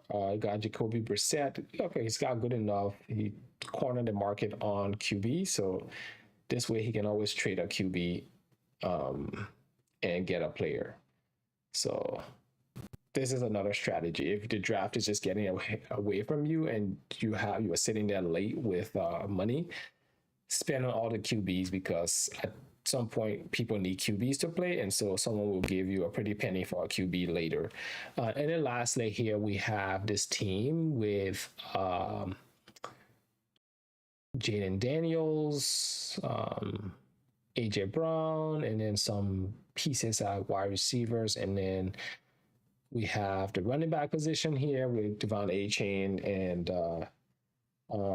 Chase Brown and Harold Fenton. So good tight ends all over the place here. And then Juwan Jennings and Shedeur Sanders. So good QB depth, good bench, good talent sprinkled all around. I think where he's going to struggle like me is the wide receiver position. But yeah, that you can try to stream that if you best you can. But yeah, that's it. So this is what the final standings ended up being. I'm being kicked out. But yeah, I hope you picked up a few things from this one. These drafts can go a myriad of ways based on what happens in the draft. So you just got to have a strategy ready and employ that strategy. So just trying to get my camera here going again. Oops. We're not there yet, but I want to indeed thank you for watching. It's been a long day. My camera is saying no to me. So thanks for indeed watching. This draft took me 4 hours plus now. We've been doing this draft. So make sure when you are in these long 14 team leagues, you have time to sit there and really draft the team you want, because it really does take time. And yeah, at least now you get to see how these are done. I came in with a strategy and a focus to get running backs. Maybe I overdid it a bit here, but I wanted to solidify QB and running back. I did running back quite a bit, and but QB, I didn't get the depth I wanted. I wanted an additional QB. That didn't happen, and I sacrificed running back depth for wide receiver. Still think I've got some decent wide receivers, and I can, fill my last spot with whoever churns out from the bunch of lottery tickets I picked up. Yeah, but again, if you like content like this, don't forget to hit that notification bell, subscribe. I will be bringing you more live streams of the draft as draft season goes on. Unfortunately, my camera died on me, so I'll just show you the screen here. But yeah, not much else to say here. Let's see here what I can flip to. Let me see if I flip to this. This is just all of, let's see here. This is what my final roster kind of looks like. My final roster kind of looks like. So yeah, I hope you learn a thing or two from this one. I definitely, like I said, went crazy on the running back position, and I'll definitely have to trade someone to make room. Maybe bring in a wide receiver back or a QB back. You never know. But there's basically no life on my bench if you think about it. But I think I'll be able to withstand injuries and just kind of stream like the